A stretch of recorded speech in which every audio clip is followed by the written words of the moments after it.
Hebrew bung thum nak tu suna kan sir dingi kar khat sung kar ni sung Hebrew chabu kan zirmia kan thupi kharun dam nak maksak tikasi Hebrew bung ni na ka run dam nak maksak pathian fai chawhlan kan sizia dan hoi mi pol pathian fa kan si thainak dinga thi thailo pathian chu thi thai minung jisu arong change chui jisu rong chang nak chu setani na tuan hwa thiat bal the dinga si ti kha pathian le lung sem na serak tum ta chemi ti fam kim digin ti kha si bung thum kan lu lana bung ni chemnet nak lam bani kan ziri kan simban lo tiang karon siar ta ri ding chang lai li sing ka siar thok ding chu tin naw hak pol ti ako mi aminung pol chu thi le sa anei mi minung an siruanga jisu khal cho an ma bangtuk in thi le sa naya achangi milai sinak thon anung ve hiti atu atika atum ta mi chu ama athi nakisin thi nak bari thu nei tu setan kha asia suai suti chun an nun sung mua thi ti a sal bangi kho asami pol wat ter dinga si ziang atile abom mi pol chu van chung mi an silo ti a fiang cha thiang limin asim vekin Abraham te sin fa pol abom ti si chu ti siruanga ziang tin kima a unau pol vek asive atuli chu ti sinak chu minung polin sual ngai damnak an chau theina dinga pathian na atuan na kha hin rin san tlak le zang fa nak nei tu pui thiam sang asi theina dinga asi ama rawrin sual farnak le har satnak atuar zawruanga atua sual farnak atong mi pol abom thei asi hai bubung ni chamnet nak si ti thailo pathian ti thei minung irak chan nak chu satani thil ti thei nak thi nak ne in sual rin mi pol pathian fa kan chan sal theina dinga leilung sem hlani si patheni tum ta chiami ti fam kim tu dinga si ti kha bung ni nak tin kan chol ke bung thum na kan lu chil ding bung thum na ka hin mozet nakin jisu atum son ti kha si kasim zawvekin judaism pol juda biak na ke ummi pol hin mozet hi pathian tlukha an ruati zianga tile kumzali salan tan nak sungisin rakrun suak tu asi dan khal ama mangna peki churuanga Israel mi polin mozet hi pathian tluk rau ria an ruat tika jisu khal kha mozet thot an rak thim theo chu karon simle dingi tuisuna bung thumle bung li zir kop kadu de hleke churuanga kan thupia chol nak thason te ka dingi misana rundam nak thason ti kan zawi tua chol nak thason te dingi di khat nun khat number kha wan ka that thu lo bene ti nan ma an gan le fe da ngan me ngala ti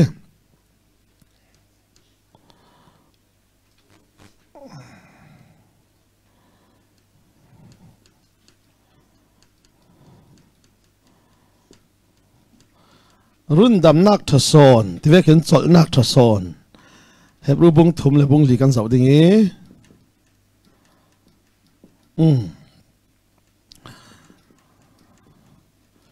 ei pakhat na ka pan sim ta sal ka du mi siang si ti le thukam hun le thukam thar ti kha bung ria ta si sun kan ziri kan the man lo pang suni kan zir man lo pang asi le sabat thu kha bung lia asim ruang ha chumi a pakhat te van sim ta ka du mi siang si ti le pathianin thu aka mok tika mania kasimi thukam timi chu minung panhi karlak asilole aphoi si panhi karlaka tua ve ding mi lungkim nak kha thukam ti akan ti chu ti silo sile pathianin thu tiam kan ti sile minung pakhatin minung pakhat nena atua sak ding mi simmi kha thu tiam ti akan ti dingi ha khatong ka simmi bekam timile bekam timi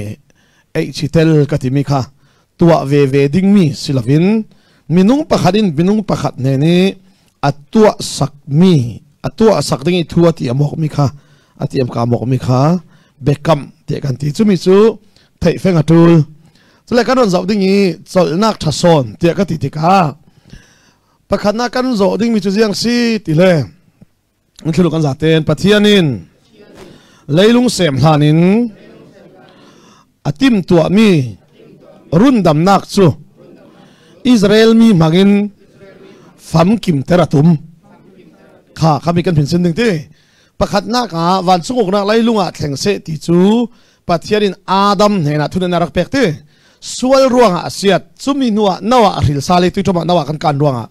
nawa aril sali nawa nena sersiam mi mo thluna thuna yo la ati sersiam mi mo thluna thuna yo ati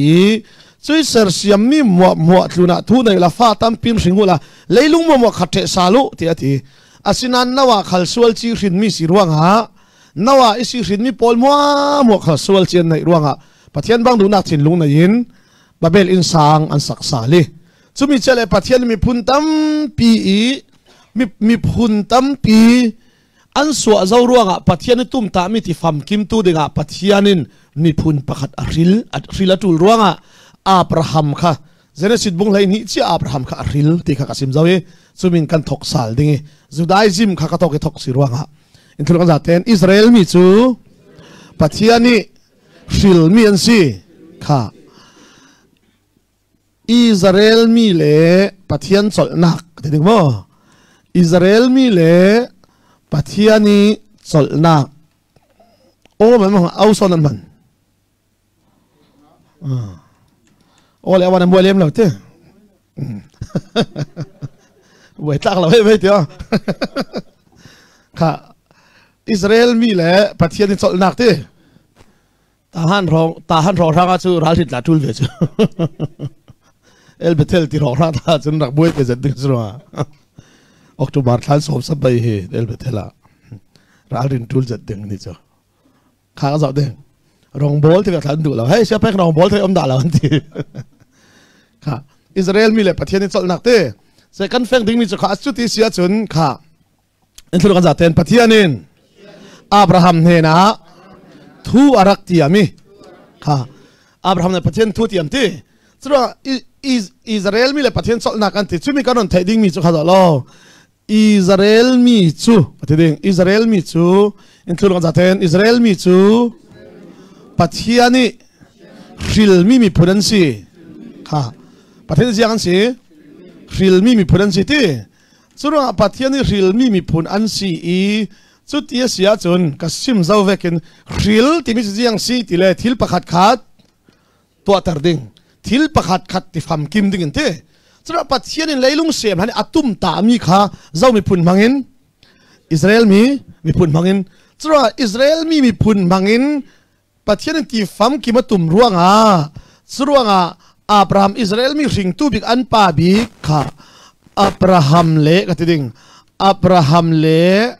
pathiani thutiam kha Abraham le pathiani jiang si thutiam ti kha bekam timite khamo kha Abraham le pathiani thutiam kha chutia sia chun Abraham chu pathiani thutiam ti thu atiam tika jiang mi atiam tile tampi sungi sin tui kan zirmi thoi pe par long temal te long kasim nura mo azaten kasim lauding in thulon zaten pathianin Abraham chu naram suwa sanola kalau mu sakding mi rama feo ram kalau pek ding kha jangati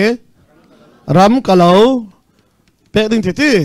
chu ti sun na fela chun ti ba chu a fel khale jang a fel lo khale a pek du chu bekam ka tim ka chu tu tiam ti mo tu chim na ka tu Malaysia kras lo mo ka fa pa kha ka fa pa Malaysia ka fe karak lun tik le selo ma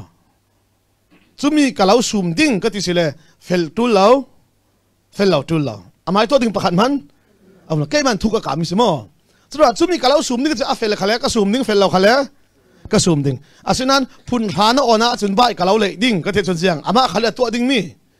a ve so kho o khavek te kha bible then thiam tul ka ti theu mi si khavek kan then thiam lo ta ka tu ta su hi boy pai sara ka ta lo oi zati zum thei lawe ti vek pol e lok cham chaw san kha boy pan chem ter ka ti ke mo el silam ta ke la lai su zum thei lo chu so bi som lo ding ti nan tu chu sar ham len tai kan so ve thang cái xem tụi chú khá việc buổi chiếm giàu không một lẩu chú riêng thì ăn đặc buổi thì là ta han rong khăn thế riêng thì zoom thấy Poland zoom thấy lâu sinh cả xóm lâu thì tí việc tiếng là suộc chú khá speaker xóm thì sẽ tí sinh cả rau ri man khá số tiếng Bible kan phê phim mi khá riêng là tên tôi cái sim mi khá buổi pak thu cái sim xí lâu mà khá việc tê tê khá kan kỳ riêng cái tiếng Bible kan cậy thiềm lâu mi tê tê khá ruộng à chú Sura tu mi rang trong cái sim theology wording cái sim term chú unconditional covenant anh tìm unconditional covenant thì chú ruộng lâu pathian ní thu tiệm mi chú conditional covenant thì chú conditional ruộng mi mà Sura na phela chun thì sẽ thế na thian lim chun phun ra na ona chun cái tia chun cái pháp pa khalin bai này đi chun phun ra on về tul on thấy tuần vào tuần chun cái tuần vào sự giang bai lại sắc cái mày anh thôi nó chú ruộng à thu cảm luna hin tuần vào lệ sầu vào riêng cái gì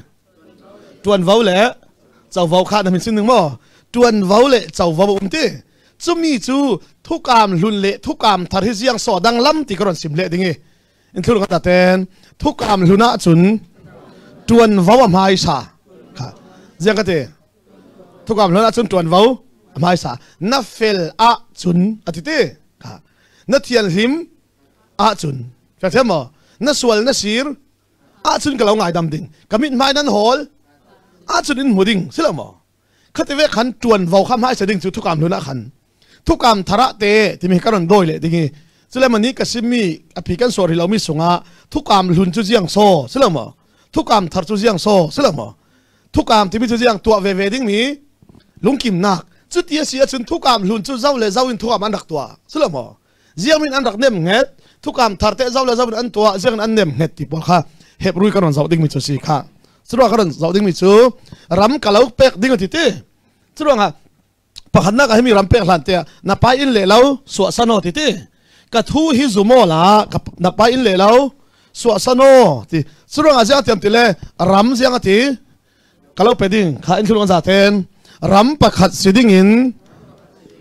uktu ukmi le ukok nak da na tul ha kan mi thami kan soi ding mi su jang raman nei tinga chun jiang tul ding uktuan nei tul ding i ukmian uma tul dingi okok nak dan rim rim tul sau kho thì khăn mình làm nên soi ta đừng surang ram pau chu giang vek ram khal giang tul uktu le ukmi le o nak dan Malaysia khal ti kol ram khal tu kan ni kol ram chu kan buai lai tak si chu surang a tu thukam thu ta karon sim le dingi ti giang tin thukam a fe ti kha khal zo lo chu ti se chun ram kalau pe dingi ti kan thul kan da ten ram kalau pe dingi mi phun tum pia kalau tua ding ha jangan te mi phun tum pia nan sang ni ketim ke oh kha lo chu tia sia chun ram kalau pedingi mi phun tum pia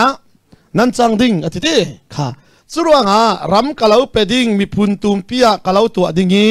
en thul kan zaten te fa kalau pedingi en thul kan zaten te fa kalau pedingi na te fa mangin mi phun mo in thasuana kan chau ding kha na te fa mangin jiang ti zawin o mi phun mo in kha imi te thai tul churuanga mi phun mo in jiang an chau ding ti le thasua churuanga leilung sem hlan isin kha kan thai ding mi chu leilung sem hlan isin rundam kan si thaina ding le thasua kan chau thaina ding chu khamin sin lo sinai tlang pardan a hlanin pathianin o rundam nak ti ka tua zau thasua mun ading rampi khal arak tua zau sau kho ti ka kan thai tul mi si in thono si khal se la Israel mi polin thutiam nui kumzali nuwa pek mi dan kha thupi bi ka an ruat kha fe thiam mo jiang mi chen thai lo sinai tlang par dan hlana thasua mu nak rampi si se rundam nak si se pathianin abrahami te fa asimi zum nak thongin pathianin thasua mo le rundam nak khali arak tuang tim chia asi ti kha Israeli polin an thei lo tika jiang mi si thupi bi kan ruat thang sinai tlang pari dan thun le vunjim tan le tan lo sabat zol le zol lo khathu pi bi ka an ruat tika poizet mi se himi si ka an chun za ten churuang ha Israel mi pol chun an ma long kha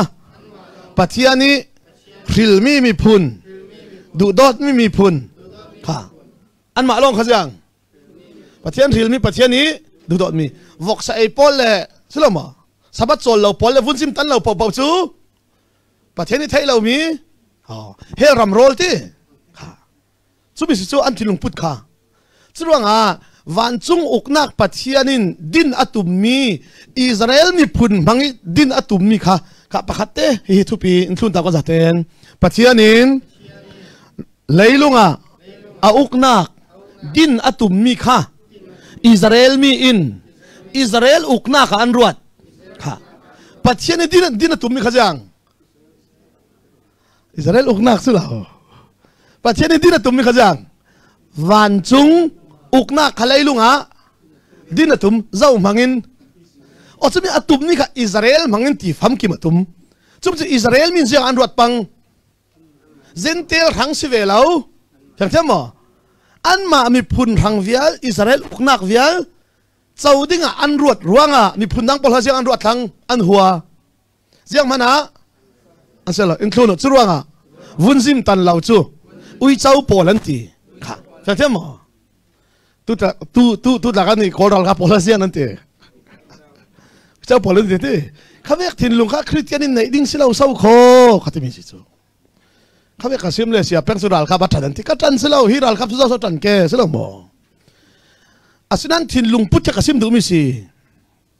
in thono kan ni khal hi pathian uknak hol lawin lai mi uknak kan holi kan buai le ding na fiang mo Israeli poli zia mian hol van chung uknak hol lawin Israel uknak an hol ruanga siang parhang jisuan dak muak thale siang nan muak Israel siang parhang sidingi fiang fiang mo khami chia si boi thak thang ni in thono chutika in dau tu sal in kai tu vunzim tan lo mo ane the dingi ake nuwa ya are dingi kha na fiang mo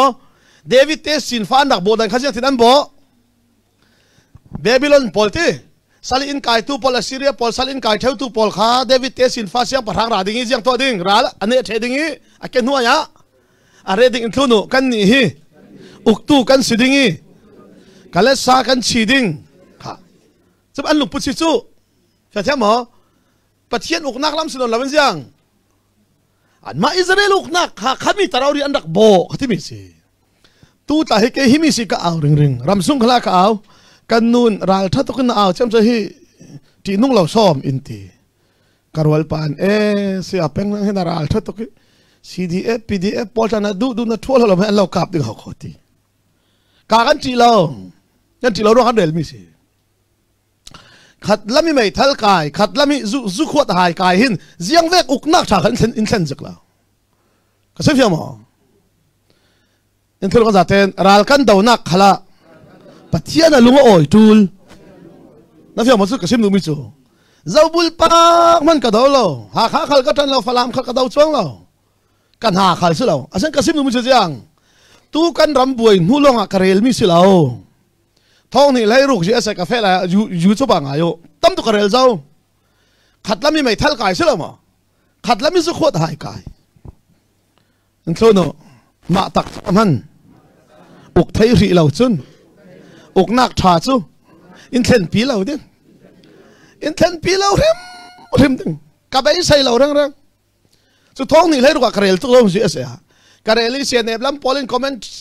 thala lawan nga ni fel terok chu ti khati zu chu jiang a so ruwa sila ma ram tha tla chun zu ta chu la pha ve ni se an ti chu thong ni lai ru ka nat tu kan ka au zau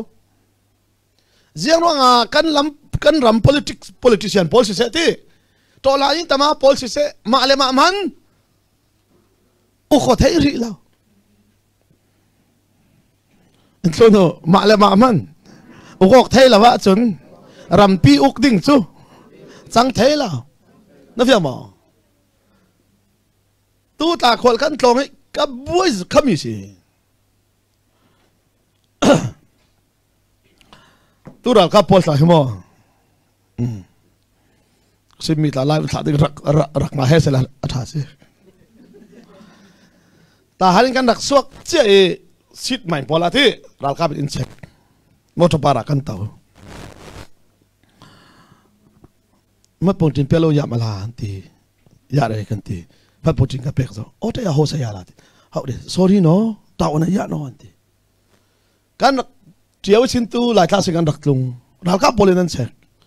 inon cheki sono pastor ka ti o ho ra pastor la ka te ma pastor balo si le ti tong ya ti betu le ti si eng le ton kan ma pathum pastor ti pon ma pon tin ma lu bun ti chut lukin ral ka manin te ante kan ni pi ti ba se kan tin han cheki na ma pon tin tin hai pe ke ina is tum thai pe ma ti ana ne kan du dan ke so ka te mo chu bet da zuri dan check lai so ho chu mi chu si kan ram that na ding ka du rong aw mi si ka sun ka te mo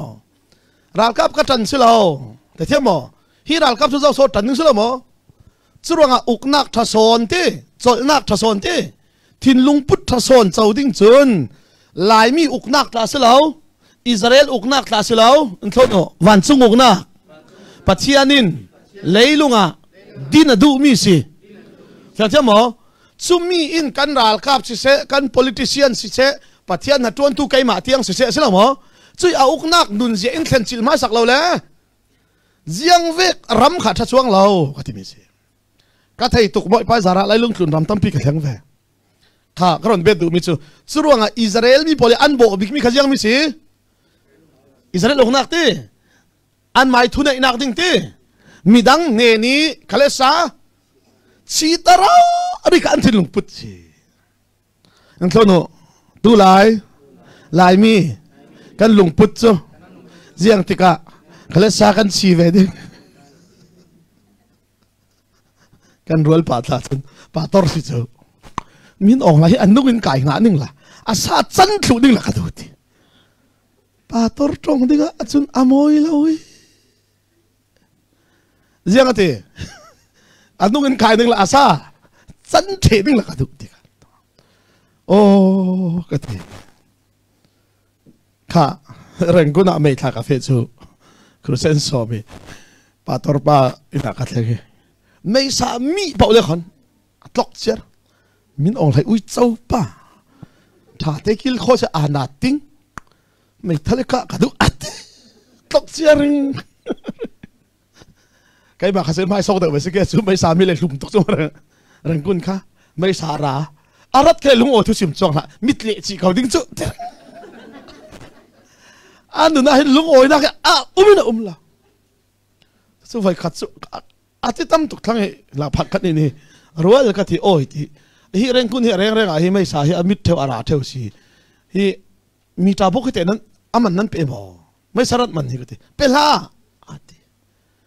số phăng khăn mình bị chuang số là hết ra số lung oi thu sim hem cái lắm cái số việc thêm mò căn thìn lung bút làm lâu chân giang thiếu thà về kín mu thấy lâu chú số là Israel mi Poland thìn lung bút thà lâu chú số là mò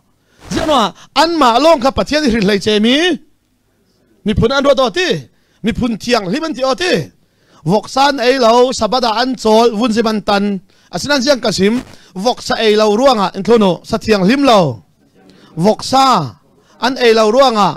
thin lunga thiang lim chuang lo da ya mo sa thiang lim lo rial ruanga jang thin lunga thiang lim chuang lo sabedi chol ruanga du ham are chuang a chol ve chuang lo ti mi si chro tui suni kan je ding mi chu tui sun bung thum le bung li hin jiang mi sim ti la enthono za ten chuanga chol ni silawin chol ni na ki thason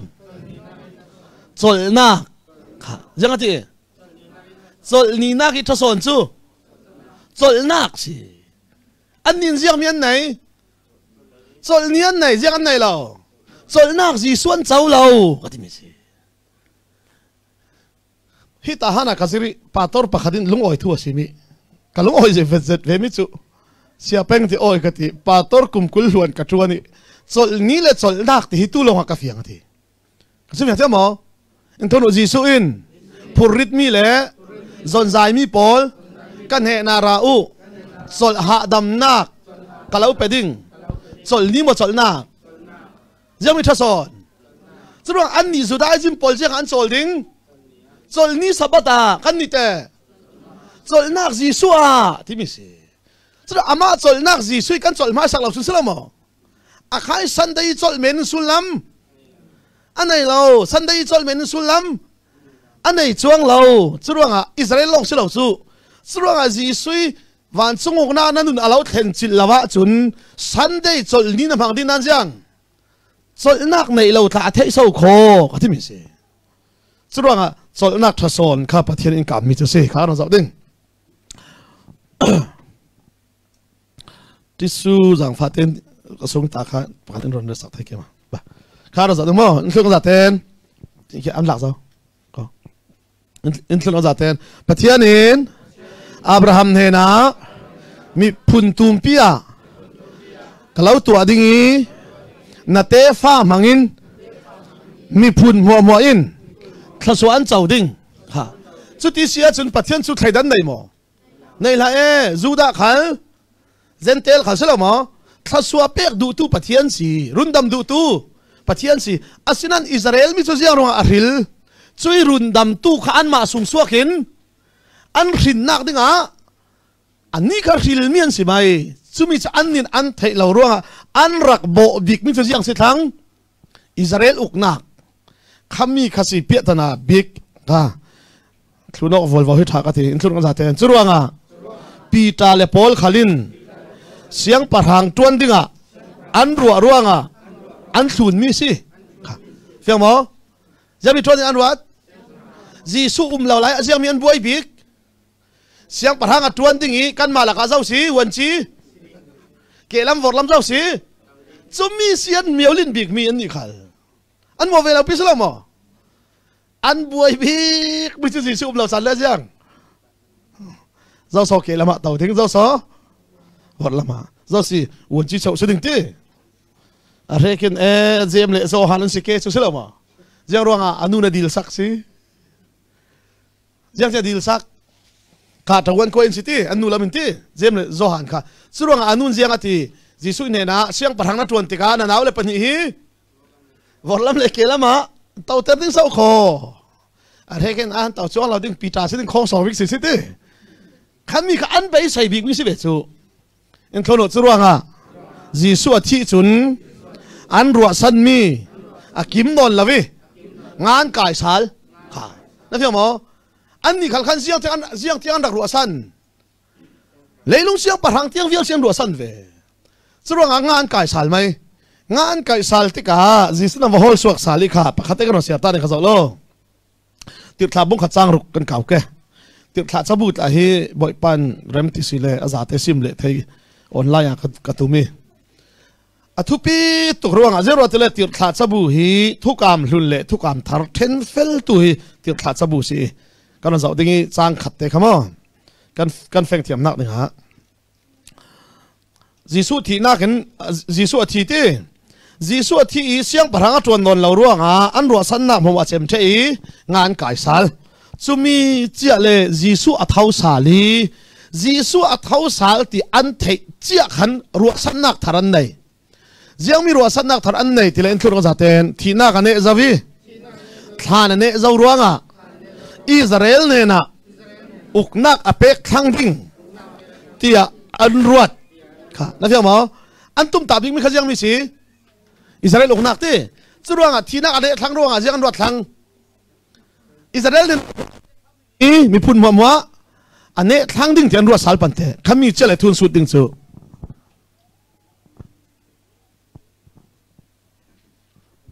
beti dong zik pa skema kha kan don zo ding o an thlang ma tu kha mi kha beti thlang ma thlang te kha se la long oi kha zo lo kan zo ding tir kha bung khat chang li khama chang li sing kan zo ding kha zo ma no kan se ding ai lo chule mun khat i an taw khomok la ya an ne na hitin thu apek Jerusalem sin khoimana fe la u kapa in lak song alo pek kalau peding tia alau sim chia mi kha ngak so nu Zohan sun ti dain baptisma pe asina in nimal te songa tharau thiang rim thon baptisma pek nan siding ti ati sang ruk che khran lo in thul kan zatem ti thla pol chu Jisu thon an tonok tika an ni in boy pa atui chana hin Israel min hena uknak chu na pek sal ding mo tia an sut jamin bai sai bik Israel uknak ta rauri kha athi tho sal nu khala tharau hau kai man ruat mo zentel min tu tang cha sim la man ruat mo ruat la e an ma long pathian ri lai che ti chra thina a tho sal ane zau tika jamin ruat thlang o kan bai sai bik mi kha jang thina rauri tho sal zo ro ha Israel uknak pek thlang dingi kan in urtu kan biak in urtu fiang mo sal in kai tu pau pau kan ken nuaya hei kong kan te ve thang ni tiro kan ruat mi se chu van chu na la man ruat mo chura nga Jisu tho sal an lu ko to siang an ti atu cha na mo Israel una hi na pek thlang ding tiro ri kha an miolin bik mi si hi mi te hi ka se o ka ti kha za lo hei tlai ke lak the nak re ve lo chu in thon ko za ten Jisu in an ne na a chui tik chu le ni tha chu kapa i thu nei na ki khi ami asi i nan ni thei tul mi asi lao na fiang mo jiang ati jiang tika Jisu hi siang parhang ara ding silo mo jiang tika leilunga siang parhang atuan ding silo mo jiang tika leilunga Israel mi poluk nak an chau ding ti kha nan ni thei atul lao ti mi si Jisu rau ri nan ni thei tul lao ti mi kha tu kan rak tuat ve re rồi cùng thong ni kan ti thul thong ni le lei ni kan ti kum kul luan ni kan ti thul Jisu khavek tuat lau ati mi se an thono Jisu in tuat lau ati mi hi kan tuai tua ding i fial mi mo kan tuat lau ngai man Jisu jang ti farasi pol veken rei ton kha cham lau ti lai mi jiang sang thiam bik kha cham rei kan thia Jisu le rei ton cham lau ti sumo thalan cham tika mathai bur kha seramo thalan cham tika farasi polvean siang nan nol chele nol chia ha nan sal che kha nol re rawin tong kam moi moi hol hen selamo min tha cham thiam in ti hai se ti tha rai pin cham lau ati rai pin cham lau ti tha cham rai kan zo ma cha baptist pastor senior de tla an tha cham rai dan lo de pin de thang ni rak sing man na kan sian cham mak thấy Jisu chura jang ti to ten tha chamu ti ti nan tul mi nga chu nan dil hana nan pa in a thei si ati rol pan ka sarmon mi nga isia peng na sim mi ka fiang tok sawate Jisu chu khosia le tilik pol khalin khisia khalin thuan ngai da yu atian dai men lai mi pol long kan ngai lo na ti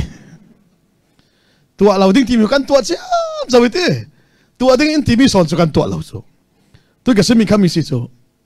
thla cham thla thiam kan tum cham choi zero tele farasi polilung put kha khami si chu chule an ma khami dang na ki tha chuang ti dan thiam chuang ti a lei che in zen tel mi thla chu yang ui chau an ti men si kha kan sim le ding chumi chela kan zau ding te fa ka lo pek ding na te fa mangin jang te mi phun moถ้าส่วนเจ้าดิ่งออกขัดมีเตะเจ้าตัวบุ้งทุ่มกันหลุดชิลดิ่งรออินโทรโนสิคัลเซล่ารำนั้นในฐานะนาเตฟ้าโปลจูกุมซาลีสลันต่างดิ่งค่ะยังไงนาเตฟ้าโปลจูกุมจังสัตกุมซาลีที่ออกค่ะนาเตฟ้าโปลจูกุมซาลีสัลอันต่างดิ่งที่ซุมีกุมซาลีสัลอันต่างดิ่งอินทุนวันละเทนกุมซาลีอากิมติกเล่กะเล่ารวยสวกดิ่งค่ะยังไงที่กุมซาลีกิมติกเล่กะเล่ารวยสวกดิ่งอาทิตย์จุนยังสิอันสีรอกละสีรอกเล่าเอาเล่าอันเฟลเล่เล่าอากุมกิมจุนอารวยมันยังรัวทั่วเตียมอกรัวงาคือที่มีสิขมีขันกุมซาลีกิมจุนอันเฟลเล่าข้าสิเล่าอันทัดเลยทัดเราเขาสิเราปัจจัยนี้รอนรวยสวกไม่ดิ่งโอ้จู่ทุติยมเสียก็ที่มีตักสิจู่จู่กันไทยดิ่งมิจู่หิมีหิมัลเตกันรอนคิร์สาตานิกดิ่ง riêng anh ti le pathian le Abraham thu kam na kan to tum churuang Abraham riêng anh ti le pathian ne na nangin thu tam pin kami thaswa tam pin peki telefat lan pek ri lo ti ati ruanga pathian in chuti sile ra ola silo mo nang ma thon thu kam na kan to ading ati vunjim tan thu kam na to nuwa khan sa thati alai a seu silo mo a sewi chumi chu Abrahamin biak thang are arak nga tika pathian ra ding kharak nga ki chutika Abraham chu thibatlungi asingi chumi chiale pathian in ziang ati tile pathian rai Abraham le pathian kha thukam nak an to silawin pat Abraham kha pathian thukam na te sin fa bol kum de salan tang ni kum de kim le kalau ruai ding ram kalau peding ti ati khami khatam son pathian hatuan tun Abraham sing ruanga ate sin fa bol kum jali salan tang te kan sarmon pangtheu Abraham sing ruanga silaw ka thading mo kan dual pan sing hiti no to Abraham kha sing kum jali salan tang ti ka ti zong tak in thono roi tu pakhat sing ruang i kum jali sal tang se la kan ni hi kum thong siar tan tul ding sing that lau thua rel Abraham khawa kha sing jang ate sin fa pol kam jali sang tang kan pator sing ruwa khum ja kan tang ke Bible hi khiza afe dan khati kan kai thiam lo tika kan du na kan lak themi si chu kha in thon ja ten Israel mi le in thu taw Israel mi pol hi thuan ka mok zik le kut kain sa an thati cham sia tin thuan kam theo kha tu kan thi do ko mot ka te kut kai ti khami kha Abraham zawarak nga pathian rai an pan hi kut kai an fe nak dinga khami lam ji to mi si chumia in thul kan la ten sikhal se la pathian le minung chu thukam nak tu ading in kan tum hay tuk na fiang mo kan tu khalai minung jiang kan tu thai cho lo ding no pathian sonin o Abraham thon kut kai thukam nak tu pi lawin ama sonin athuk kamiti fam kim ding Abraham arak simi selamo te fa kalau pedingi ram kalau peding mi phun tum pinan chang ding in tholo sikhal se la ram nan nei hlana kumzali salnan tang ding o khami te khatu su nak thawi siapa jang ronga so kumzali salan tang ding ti phone Israel mi kha kumzali le kumsom thumi si ran chu zali se lo mo zali le som thuan tika thu su nak thawi chu jang ronga so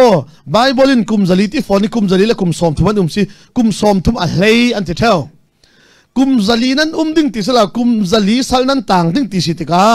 in thulu lo Josephi nun sung kumsom thum kha sal an sri lo ka fa the mo Josephi nun sung kha jang salan si lo ti Joseph thei lo tu aswa chi le salan kai mi si churuanga jisun jang ati Moses chabu mo le sam chabu mo le kha Prophet sabu mo le sam sabu mo le Moses sabu mo in kei mai thul ha hlir si an sim ate Joseph le Jisu tlam hui thlam sinak tam tukrel ding karel chok law ding ro mal te karon rel ta ding Joseph nun sung kum som thum khajang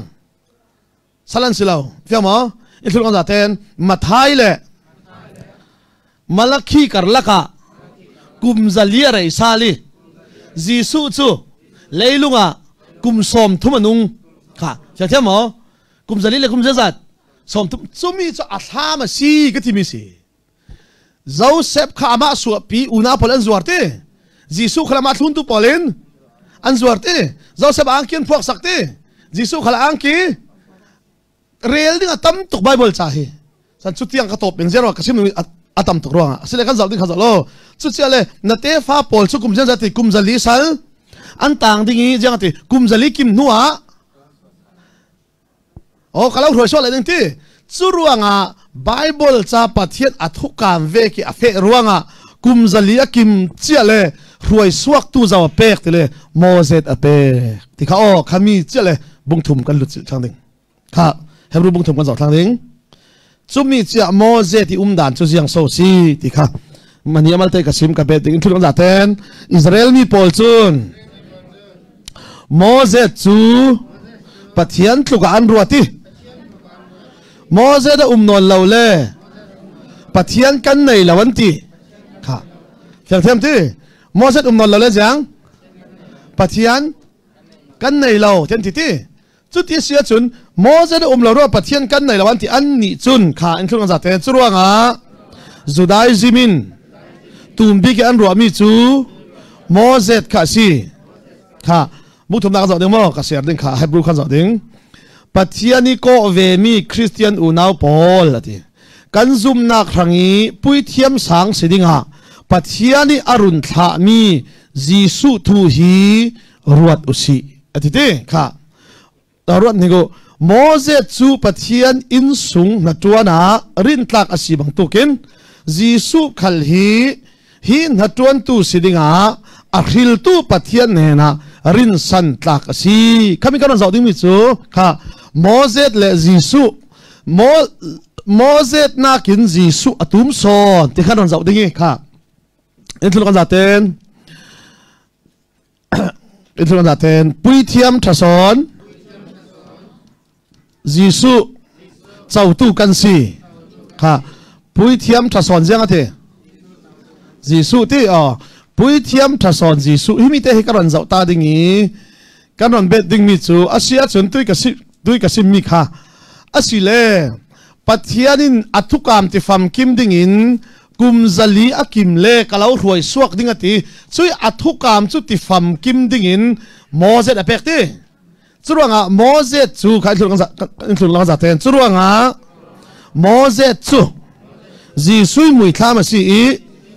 kha Moses chu jang Jisu mui thlam ti churuanga ani chu tuang rak tim tu ti chu ti sile kan ron zau ding mi chu pui thiam thason Jisu kan ti tika Moses le Jisu kha Moses le Jisu himi tak hi Christian Paulin in run dam tu chu zaman ti Jisu asinan Judaism Paulin siang an ti Moses an ni kha kumzali salan tan na ka sin roi suak tu le run dam tu sironga pathian thloan ruat ti Moses lo le pathian kan nei lo ti thloan ruat ti chumi che Hebrew changan tun bung thum na ka siang ati ti le sianga so Moses na ki thason Jisu nan chawnan Moses dan hoi kir chu nan du sal selama ani chu atham si jianga so atak athason nan nei mi nan theilo tia bung thuma Moses le Jisu aron khai khin nak tak kha tu kan man zawding mi chase kha aselen thulu kan zaten himite athupi Hebrew tu harla har tu kronga en thulu kan zaten thulu lo Jisu chu Moses nakin atum soni Moses dan vek chun pui thiam chu Aaron te fan siding jang ati jiang dan vekin kha nan zo mo hi thu pia kho Sinai tlang party kha zo lo Sinai tlang i pek mi ti kha zo lo Sinai tlang i pek mi jam ding dan ti chui Sinai tlang i pek mi dan chu Moses dan kan ti ti in thulon zaten Sinai tlang pari pek mi dana chun Aaron te fa long pui thiam an tuan ding kha zoi te fa Aaron te fa long jiam an tuan ding pui thiam asile kha jaw ka su ding mi chu Jisu hi Aaron te fa sima ha Jisu chu zoi te fa Joseph te fa ha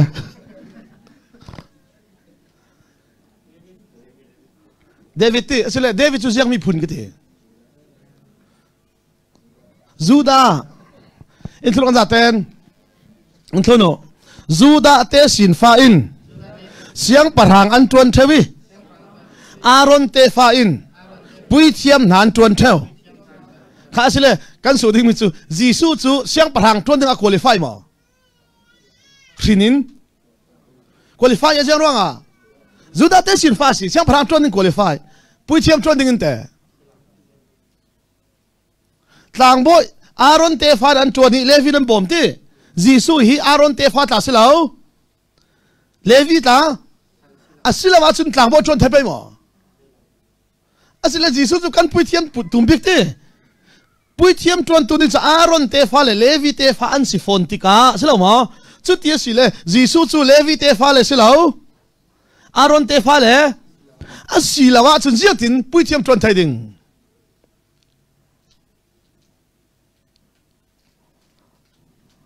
ziatin tuan ke chumi si Hebrew thuk ka simmi ka in thuno churuanga jisu chu Sinai tlang par Mose dan umhlana pui thiam sang bik chu Melchizedek asi kha na fiam mo zau si ding Melchizedek churuanga Hebrew bunga kan thlen tika te bunga le bung saria Melchizedek hi zau so asi ti thei tul chu churuanga himina feng lo le ka ti si kan thun churuanga Sinai tlang pari dan asiat ta lawa chun Jisu hi pui thiam na tuan thai lo ding ha asile jiang si siat tul Sinai tlang pari dan asiat him tul ti mi si ka sim fiam mo ka fek thiam na dinga kha ko ram mi kan si fiam dinga ro sala tu no thong ni le pariat dan rampi an thiat ta lo le su chi chu tamara tuan thai lo zero tu kan ma boy suci tamara tuan thai ding in NLD in zamrang tukin thong ni le pariat dan rampi chiat an du ruanga si himi kasim ruanga si chu mi regin NLD daw moral kap tan talom intibik zau man ka talom pathen athai adik mi kasim mi si in thono ti nung bik mi chu rang tuki thlengok tum je khanama boy rang tukin demokrasia Philippines tum ral kabile jiang andu velau anti chumi tak se ko sim kha ngayo churonga article pakhat kangani the dangers of uncontrolled change tia kangani ti anung big mi jiang control thailo mi thengok na hi ti anung big mi in thono pian thar khala rang tuki thar chu ti anung na fiang ma camping car ni va kai selo mo hallelujah vo som sari ti law le ti ati ve law piang thar lawi ruat chi ka ka simi ngayo mo intono pian thar le ve te ni som li rol ultum chi kha na fiam mo chu ve khajiang rang tu ve thlengok kha ti anung big mi si intono len khala rang tu ke len hi ti anung rang tuk alien pol siang an siat the rang tuk lian ni chun siang tul CPS la tham tul selo mo ataya la win sompai hu tul ti sura thlengok ti mi hi tu ta hi mu ko ma katina zoeling chan ngan tari mars la tui ka simi te hi ka ngan tu mi si nan so ngam ke mo ka ti asung thu tuk na ngan la wasung so ngam ko ni ti ka sim chu rang tuk thlengok siang ti anung kha sile ka ran zau ding mi chu thong ni le pariat dan ram pian thleng lo le jang su chi kha tamara tuan thai lo ding ruang a phiang mo chu ruang a ran zo lo an ni himi karon sim le ding thu kam ti thu mo chumi chia le karon sim ding chu Sinai tlang pari pek mi dan vek chun selo mo Sinai tlang pari pek mi dan vek chun kha chum Aaron te sin falong long pui thiam tuan thai ding an siti chu ti sia chun ji su so Aaron te fa asi lo ruang a selo mo asi lau ruanga dan vekin pui thiam tuan thai ding asi lau ti mi si in thono churuanga dan hlana pathianin pui thiam sang bik siding in arak tum ta chia ruanga jisui mu sakna Melchizedek ter kha na fiang mo za ter kha Hebrew bunga kan zau ding kan kop tul ti kha bunga kan zau ding himi chia si kan feng thai lau mi lại mi căn buổi bi mình sẽ thành thắt thành khát lại mi căn buổi mình sẽ thành thắt thành khát biết là căn phải một bè lâu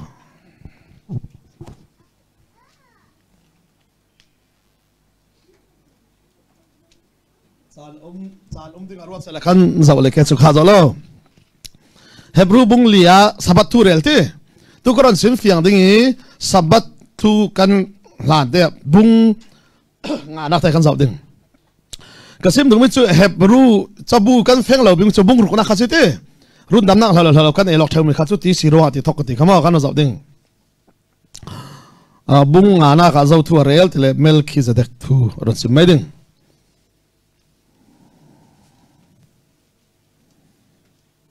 khá sang quan à căn sẽ đến luôn mà tên chú lệ mi phàm kimi tua asitika thua ngay tu mua thanga ama chú kum khorun damnak sama achang chú lệ pathianin Melchizedeki pui thiam si dan thunin pui thiam sang na si tia ati kha sile jisui pui thiam tuan dan ding chu jang sinai tlang par dan silawin dan a hlana Melchizedek pui thiam sang bik a si vekin jisu khal o Melchizedek veke pui thiam sang bik siding hin pathianin arak tum ta chiam ya si ti kha thai atul sau kho ti mi si kha kha hi thua hin simding tampi ka nei sikhal se la kha intul ka zaten hi thua hin simding tampi ka nei sikhal se la thu nan thei thiam har tuk ruanga nan ne ni feng tera har zet yang ati Melchizedek thu ta lau sim ka du nan yang ati thu thei thiam hi nan har sat tuk ruanga Melchizedek thu ta chu lau sim se la yang nan thei lo ding ruanga ti asim dur hi lawi bung ruka asim ta dingi bung sari chia Melchizedek thu sim le ding chura Melchizedek hi zo so city ta tu tum kan zer ding chu kha karon zo ding mi chu kanon pe ta lo ke te hi in thlono thu zir tu siding man nan chu zau yang ti khalam sim nu mi jang se nan pian thari ruat chu selama Christian nan si kum ruat chun jang midang man azir thai tu saza si nan chu zau ti te mai sok chu pam se in thodo asina in pathian thu arham thoki sin zir nan tu lai jang ti midang man avazir tu ding nan si zau nan arham thok rau ri sit abc in thodo churuanga lai mi khru set chu eden molin thok tu ni thum sung swal thu tir rite aram thok rau ri midang man avazir tu ding nan si zau nan sau kho saza si ding nan si zau thu sia le thu tha a thei dang thiam ding nan si zau nan thara wa salama nan naw hak tuk ruanga ti aram thok isin a b c ti rau ri zir nan tu la ye ti mi se kai man kalau te hai mi silamo Hebrew changan tu pai tim sesu Hebrew changan tu pai lai tlang ara sela hi thau thau sim din sim jamo la mi kan boi bim su jang run dam nak hlau mal hlau lau pa tor ne pak piang thal lau pa tor ne than tha than khat a theng ba theng lau ti vek ma ha kha revival pi tlong ri thong ni lai nga khan cf dar rak rak na chamo kai fellowship ton ka se asinan then tha then khat ti pol hi adik dani fe dani pela ka du lo ruanga jiang an ti le ezibia ken sangi tv thon noya menu ka thong su na anzer thu su na sa ten van onge pakhat pan rol pakhat sutlang o sia peng oi ten piang thar lo pa tor pa ni then tha then khat kan pek mi hi van chung khwa thleng mo pathian nen thleng mo thleng la kati arwal pan kasimai kati da dik nan pator piak thar lo kalau ti kha kheng lo pi asusa chuti sile piang thar pator ne kan piak mi te wan chung khwa thleng mote thleng chuang la kati an mang mote khoi to a theng ti nan pek mi pai ne la thleng kati piang thar lo pator na pek le jang piang thar lo pator pan nan thleng pai chu piang thar pator na pek le pator nan thleng pai chu zau kan pek ti khal kan thai fiang lau pi kha chu no hi kan non zeng chu bung sarina nga le ding mo Melchizedek thu la da selo mo simding tam tuk kan ai ti si kha sela thu thai nan har sat tuk ruang a selo mo Melchizedek thu ta chu direct lau sim sela a thai khal nan thei lo tu tirong bung ruk na kha Israel mi thoran zep ta ding si kha chu chela bung selena asim sal ding kha karon ser reding thod ga zaten rol ngai ei nan chu nan chon hoi nan in lai giang thi rol ngai ei nan chu nan giang chon hoi taro di din thi chu giang zum na kha nan nau ha tuk atha son mi chol nak nan chau nan giang sabat ki sal nan du afiang mo tha son jisu nan chau nan salo mo thung thara nan nan thung lu ni ki sal nan du prophet tu no lan jisu khri a phong nan prophet sana ki sal nan du ti pol khan nan zum nak athang thailo we ti asim mi kse chura rol ngai ei nan chu nan jang the chon hoi tarau ri nan ini ti thono tharawi chon hoi long in hi chu tlang na tuan mana an than hem ri la tlang na tuan ding mana jiang mi chon hoi an le khan som lai tlang na kan tuan ding ti la jiang ti naw hak nga lo ti ko salam mo chura lai mi kan zum nak tam som si jiang ral ne chu sim lo tharau tlang na kha tuan ding kan tlak ri lo chura pathian tu tak thai atul ka ti mi si ka zo kan ser be ding cái mà kalau timi silo chu sia pekin tlang na tron na tala in ti dan na pang ke kha in chu ka ten chon hoi ai in tu chu naw ha ka silai a tha le asia thei na ka nei ri lo sikhal se la rol ngai chu upar hanga asi an ni chu thei dan thiam nak thin lung mangin a tha le asia an thei thiam asi pathe mi sung loi se naw hak le upan dak lam nak chu jiang o a tha le asia thei dan thiam nak thu sia thu tha thei dan thiam nak naw hak in an nei lo upa in an nei naw hak chun chon hoi long an in upa chun rol nga yan ei kha an thunu naw hak i an buai big mi chu na pa na kin ka pa chak de na buai mi chu jiang nanin nak in kan in dan pator na kan pator thason ti vek mai kapol boy ring chu jang naw hak zia si kha ti mi si in thono naw hak chu tan bulan nei ring war bulan nei na fiam mo christian nun khali kati big mi chu jang member si khale pator tan deu le tan lo de war deu le khavek nei lau naw hak thin lung si ti mi si wa kha chu us ya cafe chu kan rol nu in akin lei jiki sia peng nang man rat chu tha ve o anki kalau lai ding in ti doran fe pi slim fit bol ha dollar san hi man hi tu lai man khung big si brand ro ri si ra su si le pok tuk ve chu zan ni dollar zan ni kha ui lo tak hemi ruka ti ka ruke slim fit kan ti chu apung sane a vek che da lang the se me kawan ka du lo ka ti du lo nga lo man khung big ate ka du lo tha lang ka zau men a si dan lang the da mu lo som lo so he vek ruk ngam ni ka du lo ka ti ka phoi chu phoi la a tha big si ate ka du lo ka lo ti chu that ka le ka mil lo fi mai si dan thei ding ka ti ka ho li ti slim fit lo pol kha te kam hu chu dor som ko le fang sri te si ka ro hi te hi ka du hi ka pung san thon kai cha ka te aza man ol to te kha cha ate pa sale nei ve chu mo sura ha te kha cha tha son hi la ko ate a chu mi ka du lo mi ro chi nek tum chem chau ka chu te ka thin heng to ko na du mi mo kan le ke ka du mi ha kan le ke khate a hi vek su jan to aman khung kal sel ka ruk nam chaw lo ding pi pung sa dam im na mu ka si kate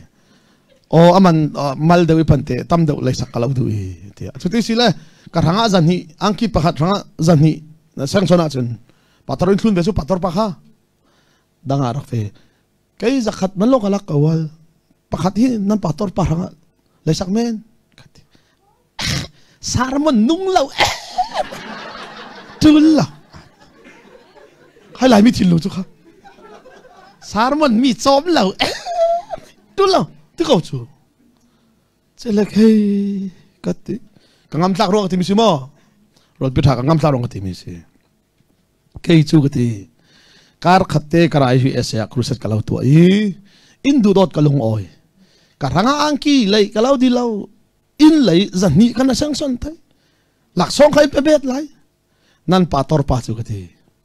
cái chú car khát thu cái xem như cái lâu thun san tiếng cái tí nó đầm lâu ta cái lâu thấy non lâu tiếng sử dụng nó phê ta lẽ cái lâu thun lâu tiếng nó riêng mình cái lâu thấy sắc non lâu cái lâu thấy tổ pa với khát nhị thắt dầm sắc lâu sẽ tiếng cái tí na pa si tor chu na dam lo le jang alo ve alo thun na har san na nga alo thun tha lo cham sa ri tu chu zakhat chu na siang lo mo ka ti ka khok lo jang na pa si tor man voi khat man ang kin le ri lo chen ilai lo la ka he lo ka ti boy pa zara lai tu tam to kan nei ka ti ruk so lo kan nei ve boy pa zara mo ka ang ki tam to hi kan nu bang bang se bizu pa khale khat the khala man le khat the kol ka tlon zule ziang mi karet deng te thala tin thamola palin ret mai kati zule mi ka then cha chawi nei lawan tam tuk ve chu nek trai ta hi ruk ka pai law nek trai ruk lai a chet to ka mo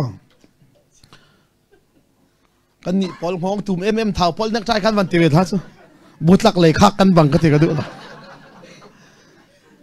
hi ti te hin free takin men sala ka du zan ta hi suppose tu si men sala ka du nan Facebook in post ding ti ka phang ro ka se lauzir thale zalen takin bo bi toy te so lauzir men sala ka du ve nan chu mi ka the na han chu mi ka then theu chu tu chu kan thau thang ti ka kan sai kha to kan mal tuk thang mi ka then the non lo chu jiang ka ti le na pa se tor na dam lo thla lo cham sak tu man tu ni tiang pakhat man lak so na then thi lo chen in lei sak ola tu lo ka ti an pa lung kim tok an pan isik thuana sa ko ma le direct ra kok msela ko in thono churuanga upathin lung naw hak thin lung chu upa chun asia atha to ading to alo ding an thei chang them mo san mon nun le nun lo chu jang so pathian ni lak song si zate na nung ding se lo pi zate tu sim thiam da tum lo ding Nkono churuanga angai tu cement ding fiamo na fiang philo sel ka bet de nkono pathianin na panin tu asaki ka pakhat long atwa jianga tile mal de utongi tam de ngai ding na paziat ka te nang su jiang tam de mang na ka tam de na mang angai lama jang ka chu viel ka se chu tok se ka za de ti asila ka za de mi kha za lo in thon za ten chu ruanga Jisu Khri pui thiam si dan ding chu Moses dan vek silavin Melchizedek pui thiam si danin kha na fiang mo chu ti sia chon mo sinai tlang pari Moses dan mo mai sa Melchizedek pante na fiang mo asa chui Melchizedek chu then khat ei mai sabik tu si chu asile in thun ga ten juda mi a ring tu Abraham manin Melchizedek ne na then khat arak pek ha la fiang mo chu ti himi si thupi that lai mi kan buai ring mi chu a then khat le a pek nak mun te chu le jiang tina fe ti lai kan thei rim lau kha ka don zau ning asile bung sari na ngamel khidek tu kan zirle dingi chumi kan zir hlan te tu karon sim ruanga karon sim ta dingi khamal te kha kan kaw ta ke bung sari na kha bung ana ngamel khidek tu lau sim gadu nan janga ti tu thai nan har tuk ruanga nan thai lau ding ti ti chumi chale bung ruka Israel mi pol kanan ram an pan lai kum som li sung nel ro ram chari arak ruai thu kha bung ruka sim dingi bung sari chale Israel thula sim zaw ruanga Melchizedek fiang thai ding in pui thiam sang Melchizedek sim chia mai ding kha kan zaw ding thulon zaten Melchizedek chu Salem khwa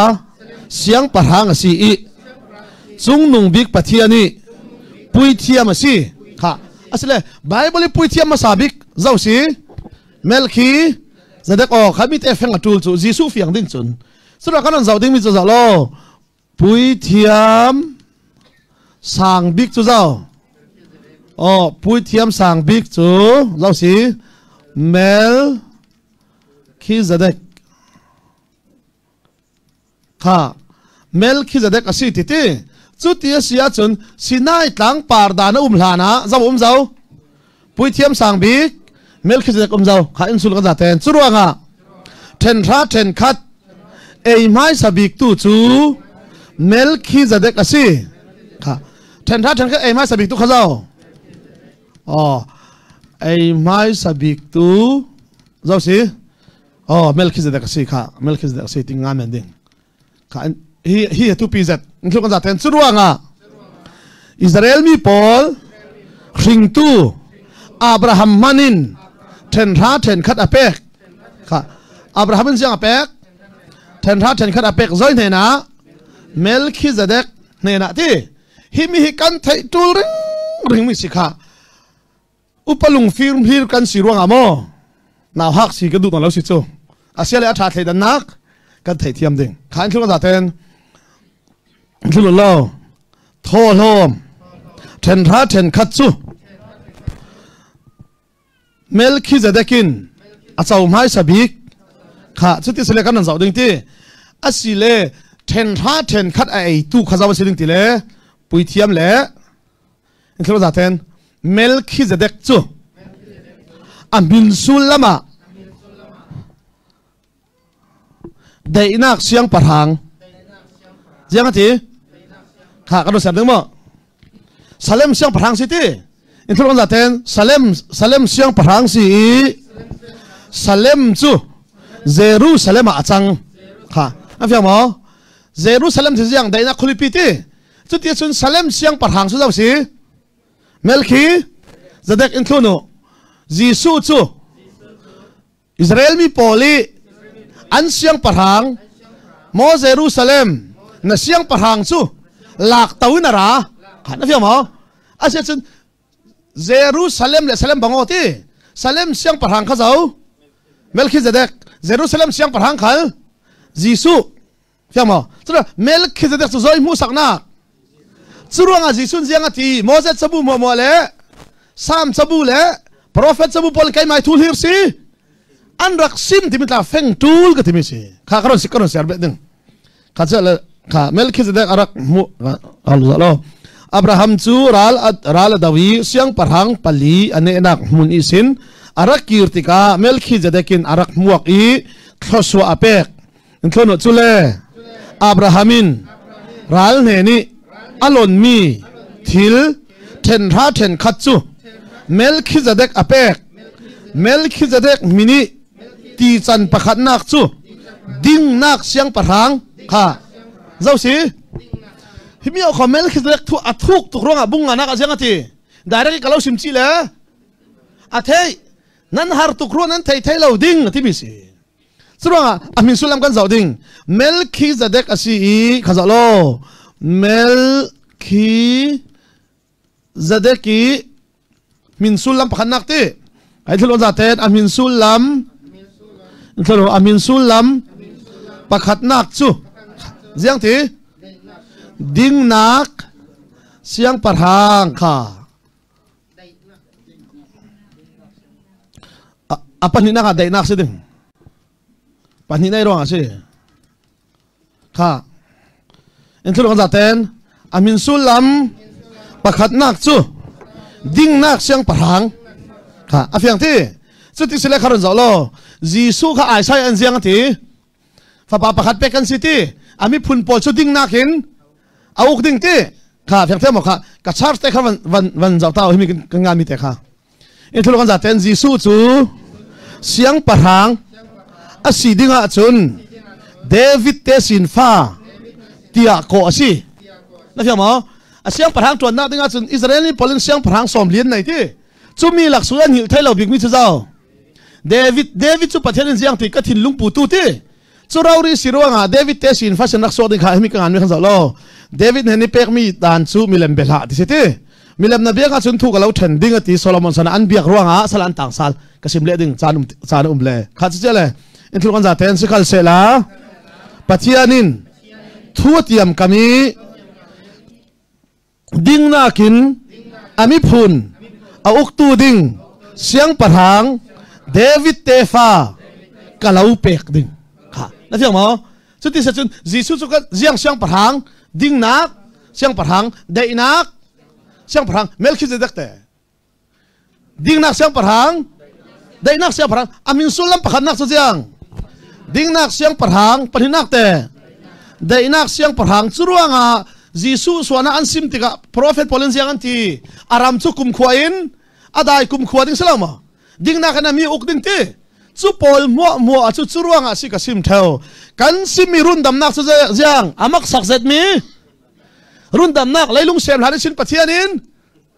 atum tai chan saupi tuanga ti mi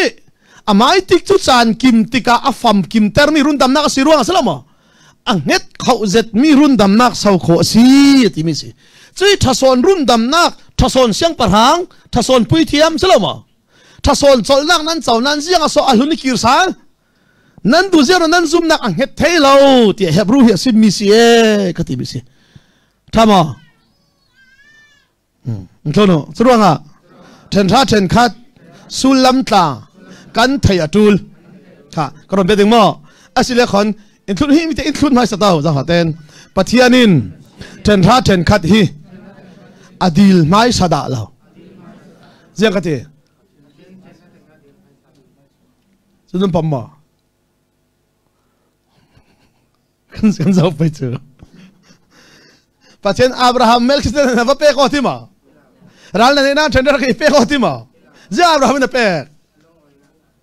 longoi ruang a kha himi ja dan ve ke ne danum ri lo ti ti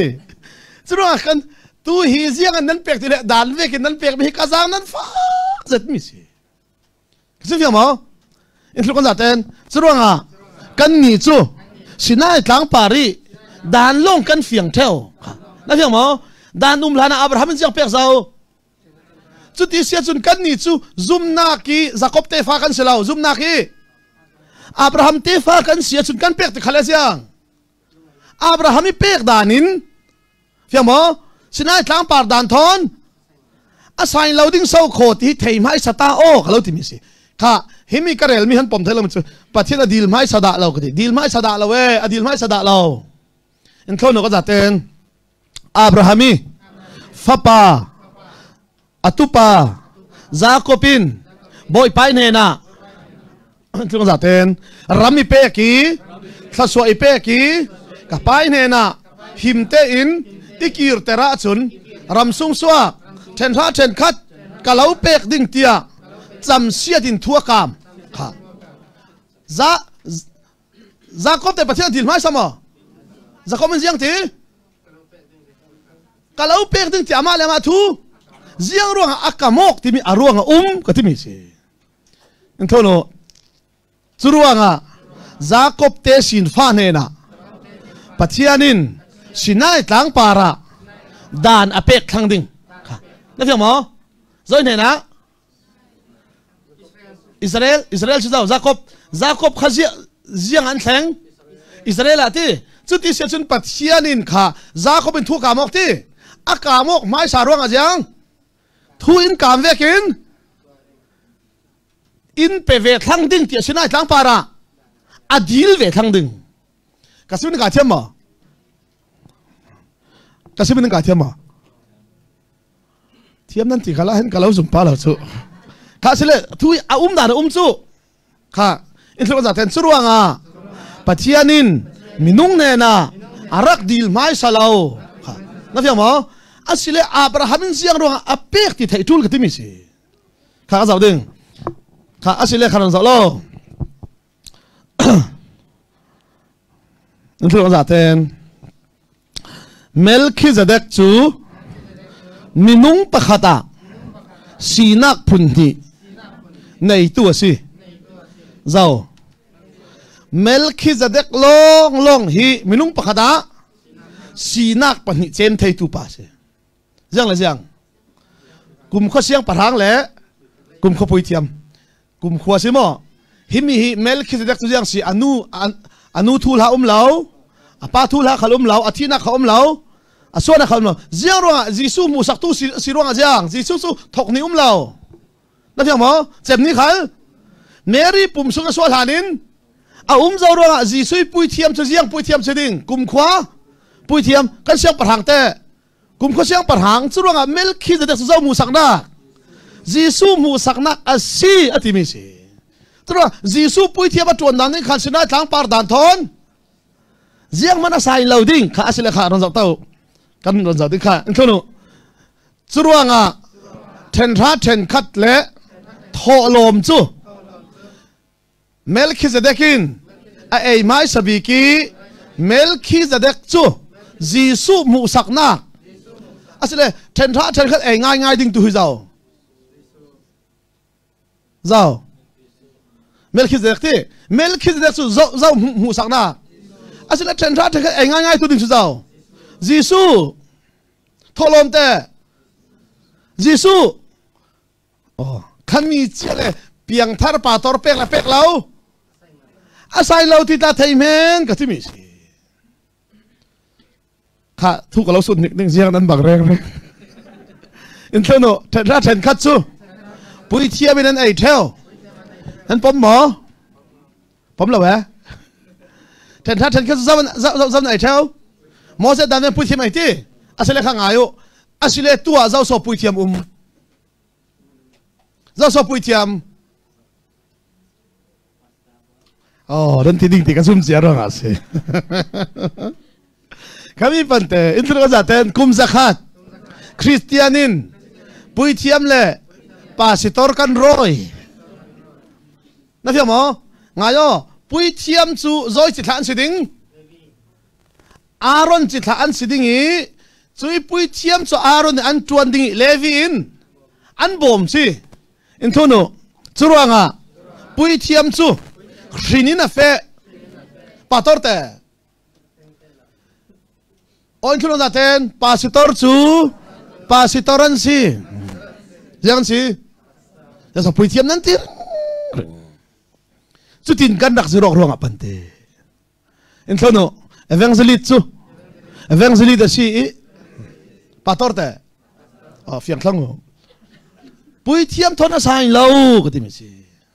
in thono ko da ten pui thiam chu Judaism an la ya ten khat arak ei tu fiang mo chu ti sile ko ran nu ate khoi tok pui thiam sa non Chua pastor chu jiang an si in thurang za ten churuanga pastor chu ko ran en kol dinga som tu dinga pathianin tharawin laksong pek mi pastor chu jiang si tharaw laksong evangelist te pui thiam te khrini fe mi si jiang min han rak tuan Judaism pol na atu kan ni te an ni pui thiam chun rai thoi nak te mi sual tha sanak te tu pastor te suruanga Bible a fe dan thena tu le katimi si asile karon zale den kha nan thin lung chu buai na sa den sia pa hi lau pi le ke mo nan te ka lau pi ta se ben thai asinan Bible lau karel zik lau nan thin phang lau kha zo asile kan zo ding mo kha pakhat te kan fe thiam na denga kha bung sari hi tampi kan valu chil le man lau panga ka man sia lo ke kan lu lai lo kha zo lo chang thum nak mo Melchizedek i nu le pa thu le pi le pui thu ngan mi jiang mana lo ama isu anak si se athi nak thu khal si se ngan mi jiang mana lo pathian fa pa bang tu ka si fiang mo pathian fa pa chu zau Jisu ti chura mu sangna sano pathian fa pa bang tu ka si chura nga kum khwa in pui thia ma si chura nga jiang thluk in mi tu ma si kha jiang thluk in mi tu ma si ti chu nan thei mi min thang le kan phun chi tha tu Abrahamin ral ne ni alon mi thil mo i ten khat apek chule Levi mi phuni te sin fa pui thiam atun tu pol chun Israel mi pi ne ni sin ten khat lak ding in an danin ati chui Israel mi sen people chu Levi mi Paul vekin Abraham te sin fa an sikauna in then tha then khat an pe thau thau thilon zaten Melchizedek chu Levi te sin fa silo asina in Abraham henin then tha then khat ala ki pathian thu tiam na a chau tu Abraham chu khoswa ape kha min su mo asia chun Moses dan vek chun zawin thenda thekan ai Aaron le Levi asia chun Melchizedek Levi te sin fa simo silha Aaron te fin sa fa kha simo silha asinan thenda then ai ma sabik tu ti Levi le Paul akhring tu an pu bik Abraham an thenda then khat apek ati si chu chronga ziang tluk mitum so si selama in thono thaswa pek mi nakin thaswa petu chu atum son theo kha asle Abraham atum son Melchizedek Jisu atum son Abraham chruanga ziang an ti Jisu nan pu Abraham in huidu zati selama kan hu ati alungoi da kan kharan tilung tawon sarka dikhati na sunga khosiam kan lo deng thatding sau kho Abraham chu athi na man kum thong siar akim zau jiang a so nang kum som man kim lo selama na ti anti in thuru Jisu in Abraham lana ka zau fiang mo churanga Jis Abraham nakin Jisu atum so ni kha chuwek in thlaswa petu tum kan sel heding thlaswa petu chu thlaswa pek mi a chau tu nakin atum deu ti chu a fiang asi Levi te sin fa pui thiam asimi thuwa chun then tha then khat chu kan thunang zaten mi te thu pi in thuno Levi te sin fa pui thiam asimi thuwa chun then tha then khat chu athile ding mi minungin an raklak sikal sela Melchizedek thuwa chun chathiang himi ti vekin then tha then khat chu anung mi in achawasi kha in thuk zaten then tha then khat a ei tu ding ngai ngai chu thi thei lo Jisu asi afia mo ei tu ding ngai khazao Jisu ti chu ti sile Jisu rat hlan sung khazao na ei sung pui thiam te siamo Levi min te suruanga anrak ei sung in thono ei sung ti chu ei tu ding ngai ngai khen lan mai fek dan sim silam ja sa ni chep ta kha asile sung chu fiam mo tu chim na ka thu kan zir ding te kan tum ta bik mi chu jang thu zir sinan kai karak klai pang sile jiang nan ti la kan rak sak sung pai fiam mo churanga then tha thak ei tu ding ngai khazao Jisu ti chura pui thiam sang bik khazao siding Jisu chura pui thiam sang bik Jisu khen lan sung kha Moses dan vekin Levi mi Paulin anrak ei sung kha min sino ko ti mi si ai tu ding ai thena chun ai arak ai tu khajang an chem ding thlung hun an chang ding ti mi si chura pui thiam thar thukam thar cholnak thar atha son ri khilama a chau tu ding kan si ti kha himi rak za manu hita he lai tong asinan lai mi fek thai lo mi si chu jurte ngai dan kan nak nei cha ronga kha za manu Melchizedek thuwa chun cha thiang limi ati vekin then tha then khat chu anung mi in a chau asi in thono chule Abrahamin then tha then khat a pek tika Levi te sin fa Paul khal then tha then khat a petuan si i Levi khalin apek ve ti thai asi ziang ati Levi chu aswak hi launan ama aring tu Abraham kha Melchizedekin aton tika Abraham pum sunga arak zau ti thai asi kana zalo Levi chu zoi te sin fa Abraham chu ti se chun Abrahamin Melchizedek nani thenra thengkhat apek laya khan Levi khalin apek ve ti thai jero Abraham sung suak si asin fia thiam mo in thono churuanga Levi hi ei tu ngai selawin petu ding asi fiam mo chura Levi mi khalin thenra thengkhat an leimi sungin an pek ve pator khalin kan la kha sungin kan pek ve fiam thiam mo khá chút tia xia chun ai tu ding ngay ngay chu zau ji so si ruang khá karon sia chia ding himi tak he thu pi tuk lai khan nak te kha untono levi mi pui thiam phun an si nak sir sanin kha yami sir sanin levi mi pui thiam phun an si nak sir sanin te untono dan chu Israel mi ne na pe ka si kha sinai tlang pal chu zoi ne na Moses mang zoi ne na pe Israel mi ne na entholo churuanga sinai tlang par dan chu Israel mi ranga si afia mo nang Israel mun si zentel churuanga sinai tlang par dan le kan ni asayok lo ronga vunjim tla kan tan lo sabat tla kan chol lo jinga vok sanan ai o khatin tim henu se tho si ti sa se tho si cái này phải chú lòng mà cả afia mo sim no mi kan ni chu jiang nanti jiang ro vok sa kan ai ti thu kam thar si nanti ja so thu kam thar chu khoi tok thu kam thara so vok sa ai thang uti ha chumi thei tul ka thimi si in thono vok sa ai lo dingi dan apek mi chu Israel mian si na fiang mo nang te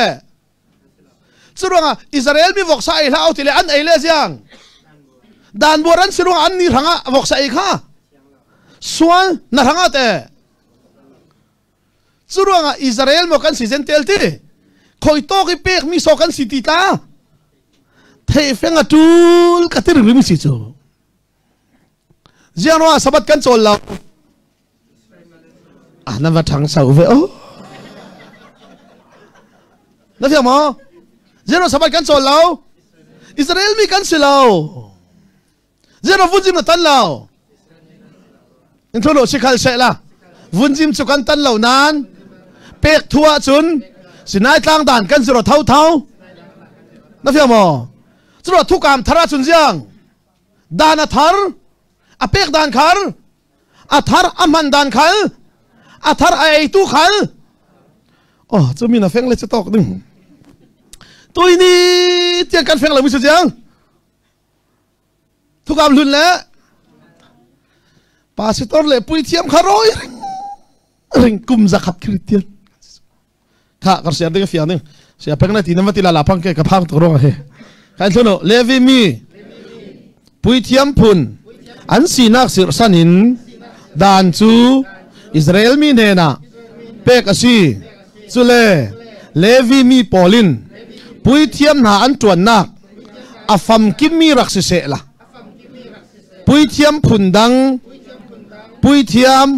Aaron rin silawin pui thiam Melchizedek phun aswa atul lauding afia kholo mo levi mi poli swal tha nakin kum ko swal rak tha thai sela jiang swal tha sak tu ji surat atul lo di fiang mo Aaron pui thiam si dan kha Moses dan ve ki then tha then khit ai tu kha fam kim sela jiang pui thiam dang ji surat atul lo ding in thono chruanga Aaron si se Levi si se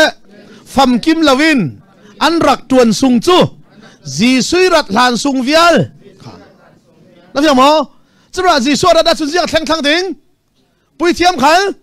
an thleng oding i dan khal a thlengok ding tika chui ji su pui thiam tuan dan le phei chu sinai tlang par dan thon jiang mana sai loading Melchizedek vekin sau kho a si ding ati mi si kha himi che le kha zalo in thlo za ten hi bai hat le thading e chana hi nak te in thlo no na Bible cha khan min sino mo in thlo no pui thiam si nak a thlengok tika dan khal a thlengok atul ve berang tong selo mo jang tong phlam tong ti kha asila asulam thai mo jang ati pui thiam si nak a thlengok tika fiang mo Aaron sinon lawin jiang Jisu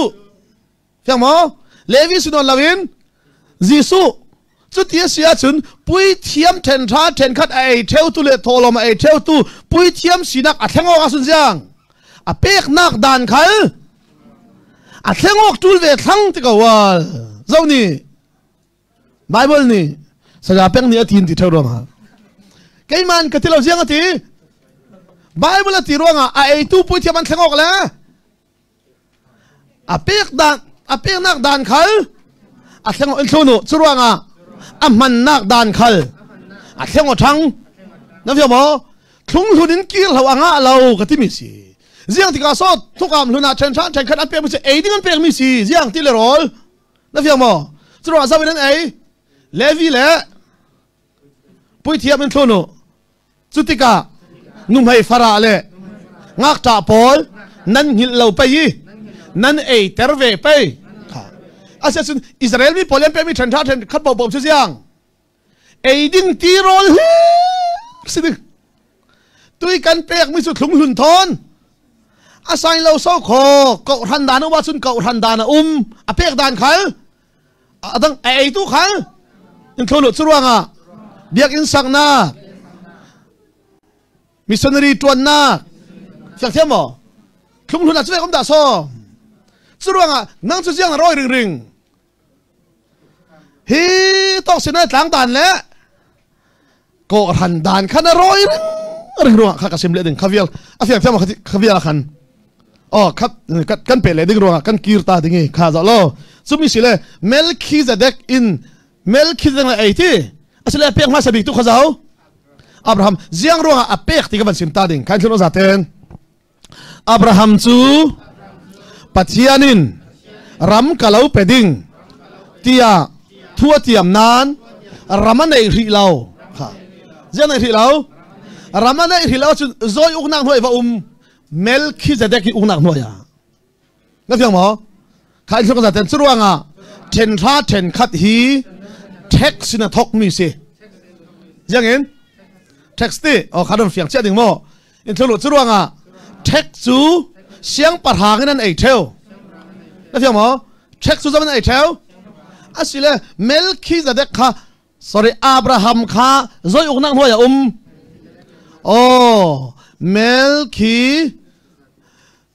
Melchizedek siang parhang ti kha zo lo Melchizedek siang parhang in thlo Melchizedek siang parhang uknak nuaya Abraham ve kha fiang mo Melchizedek uknak nuaya za Abraham chu ti sia chun jiang akil khoi tu chu zau siding Melchizedek thachua pe tu khal Melchizedek ti aram sunga ti chu ti sia chun aram sunga umi akil khoi tu sia chun kai thlo za te churuanga Abrahamin sia ape ka tul kha sia chu fiang mo ngun khoi kan ti kha text mo ma fiang thena dinga chura chu ti sia chun in thlo za ten churuanga ngun khoi le text pau chu ram uk tu in an chau dan si kha na fiang mo tim na kha za haulal thang tin lian te sima thang tin lian amin ka pal phama ti thu thang tin lian te za haulal thang tin lian sia chun jiang auk nak sung polin sia an pe ki ain tiang an sak shekiao te nupi te khwa kha tlau hun ka thang sala mo bo in polam sur khwa khala te tu ka semi ni fia thema in thlo za ten ha kha penga za thangan bo yi kha jangan boy tra za thang pol kha jiang thian khau ramuk boy ti chu ti sia chun za thang boy pol uk na ke ummi pawin sian pek theo na fiang mo ti khalik thei chol ho chu thei la ko mo kha in thlo chu ruanga Jisu hi in run dam tu long silawin kan siang parhang a siding kha na fiang mo chu auk nang hoi nu le siang sian na pek ding sia ruanga alau uk tu fiang se mo thaswa alau pe tu alau kil khoi tu na tharau run dam tu long silawin na taksa khal na siang parhang na chawl hana chun jiang sia na pek ding mi si ti khat ngil la ko ti mi si simle ding kha Melchizedek siang parhang uknak tanga ti ding mo zau ve อับราฮัมตีค่ะจุดว่าจุดที่เสียจนอับราฮัมมันเสียงเป็กเสียตีจุดว่าอินทรุนจัดเต็นอาราลเนน่ากิสินมูมีเทนท่าเทนคัดค่ะอับราฮัมินเมลคิซเด็กเนี่ยนะอเป็กอาฟิอังตีอาศัยเมลคิซเด็กอับราฮัมข้าเสียงรักเป็กเวคลอสวะข้าอินทรุนเมลคิซเด็กินสังเลสบิตตีอินรักมัวกี้เจ้าเสียงอินสังเลสบิตตีฮีเสียงปะทางตีโรลสิฮีนั่นใช่ไหมเจ้าเสียงสังเลสบิตตีตีจู่ๆเมลคิดเด็กินจะมาเป็กอับราฮัมอินทรุนจู่ว่าไงเมลคิดเด็กจู่ยิสูมูสักตัวซียิสูจู่อินรุนดำตู้เล่กันเสียงปะทางซีตีอาซุมตูอินอาทีเลอาซาสังเลสบิตตีกันมังนั่นใช่ไหมตัวสังเลสบิตตีนั่นมันมีเสียงดารุนดำตู้เล่นั่นเสียงปะทางที่จุมินเจ้าหลานที่จุมีจูเมลคิดจะได้ขลินอับราฮัมเนี่ยนะอารักเป็กหิมีทุบๆตาหิโมกระตังน่าสาวเขาบอกอินโทรโนกันนี่จูกันเล็บเมนี่สุลัมตากันไทยละไงตามมนุษย์จีซุนเสียกันที่ขายทุนจีซุนฮีสบิตตีฮีวันจุงอกนักสุงะสุลัมไงนั้นเทหลานจูนั่นเนี่ยนะคืออินนอนเหล่าดิ้งค่ะแล้วยังมั้งยังสุนัขทุกที่จุดที่ฉันจีซุนยังนาราซาดิ้งเสียงประหางอินยังมั้งจุดที่กุมท้องอุณาดิ้งดิ้งที่อินทุนจุดที่กาสบิตตีเลยสังฮีโรลสิดิ้งค่ะเสียงประหางที่โรลที่จุมีที่กันอุณากันโจมดิ้งที่ค่ะจุมีตักเสียงเลยดิ้งมั้งจุมีเจียเลจีซุฮิเมลคิดจะเด็กเวกินอามาปะคาราสินักปนียังเลยยังจัตุวันเสียงปะหางจัตุวันปุยเทียมจรวงอ่ะสินายทางปาร์ดานทอนอาศัยเราเศร้าคอที่มีสิอินโทรโนสิคัลเสละทัศนนั้นเจ้านั้นนั้นไทยลาวีมอเสตันนัวยากีร์ซัลนั้นดูมาสิค่ะนั่นคือมั้งคำมีตะข่ายเฮบรูบุ้งทุ่มสิจูจรวงอาซิสสบิตตีมักดันตาให้ข้าซึ่งจะเล่ทุกคำทาร์กสิมันเราดึงดวงจานลำเลมัลเตกสิมดึงบุงเรียดนักขันอินทรุนจัดเต็มสุรวงฮะจีซูอินขวดหายเจ้าลากีฮีลาคูลาอินุนันรังอีกัดเทศมีทุกคำทาร์เนมเหนักสิสิเลยขวดหายนั่นลากีน่าอินมีจูยังเนมเหนักอาศัยทุกคำทาร์จุดยัง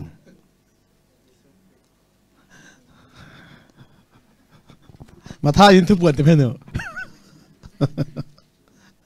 พันสุกนักเลยจุดว่าการสอนเทเลทุกคำเลยทุกคำทาร์กันจะดูมั้งยังโซ่สิที่คือจุดว่าอภัยเจ็บมีจุดคำมีสิจุค่ะยังขล่าเลยปุ่งเนี่ยถ้ากูไอ้กันที่นู่นสิที่กันได้อำนาจละค่ะเมลคิดจะเสียงพลังจวนที่ข้าประคัดกันทิ้งลงกันมินสินกันดูไปสินทุนอาจารย์แต่สุดว่าไงเทนท่าเทนคัดฮีปัทยานินมีอดีลไม่สะดาเราค่ะแล้วที่อย่างที่สุดว่าอาศัยเลยยังรู้ว่าอับราฮัมินเป็กที่ค่ะทุกคนสิมีข้าเราอับราฮัมินที่เทนท่าเทนคัดข้าจะว่าเป็กเมลคีจะเด็กอับราฮัมินอเป็กไม่สาข้าเราจุมีนูเจียเลยกาเราไปเวดิ้งที่ทั่วขามักทุกคนเจ้าสิจาคอบมออับราฮัมตุปาเต้ค่ะอินโทรมาจัดเต็นจาคอบจูอินโทรโนจาคอบจูปัทยานินอับราฮัมเนนีทั่วกามีค่ะนั่นเองนะกะกิมเตอร์ดิ้งอีมีพุนตุมเปียกับเราตัวดิ้งข้าจะล่ออีสักมีพุนมออีสักมีพุนตีนั้นไทยดามอจะมีพุนจาคอบยังมั้งอับราฮัมเนี่ยขลังยังมีพุนทุ่มเปียเราตัวดึงที่อาฉะนั้นอีสักมีพุนที่เราสุดยังร้องจุมีอับราฮัมนับป้าอีสักเลยนับผู้อับราฮัมเนี่ยทุกกรรมมีขยังที่นั่งไปเนี่ยนะโอ้กติฟัมกิมนี่ที่ร้องซากบขยังอันแทงอิสราเอลอันแทงร้องอิสราเอลมีพุนที่สังที่จุดที่เสียจนอับราฮัมเนี่ยนี่ทัศวนักปัจจัยกรรมมีมัวบ่เจ้าตู้เจ้าจาคอบ in thonu churuanga Jacob chu mi phuna tua si I kha amin khajiang an thleng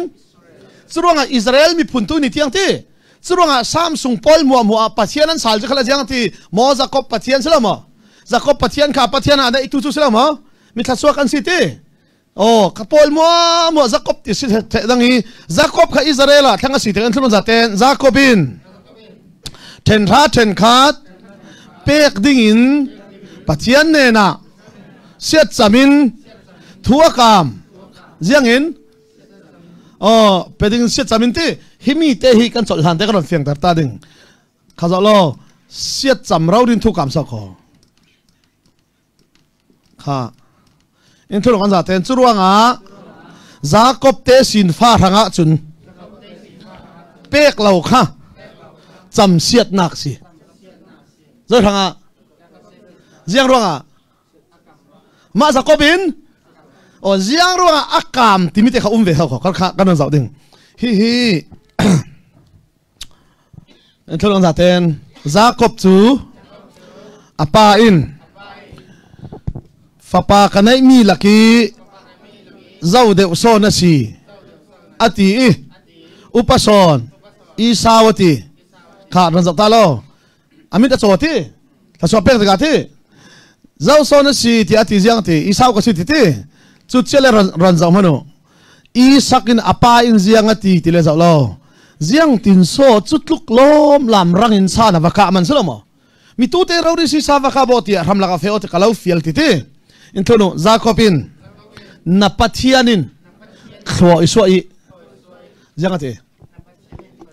jesokan pathian ti lao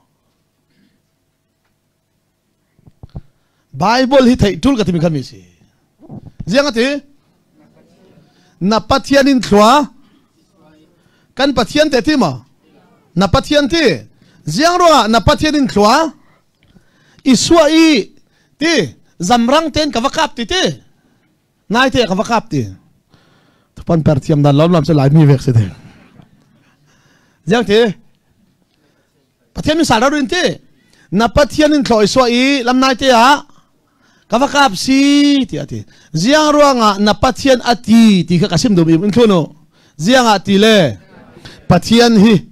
Jacobi pathian asiri lawi afi mo jang misri law Jacobi pathian asiri lawi Jacob le pathian pe somok nak an nei ri law ti ka van min sin ta o ka ti mi se mi ta hi thong ne le ni tha ta stradi ka to mi se ke ma ten zero ati le Zawi pathian si Abraham pathian Isa pathian Jacobi pathian sri lao khoi to ka siding atan nu lo lo ha be thela pathian ni narak tong dingi tuini thokasin na pathian ka siding fiamo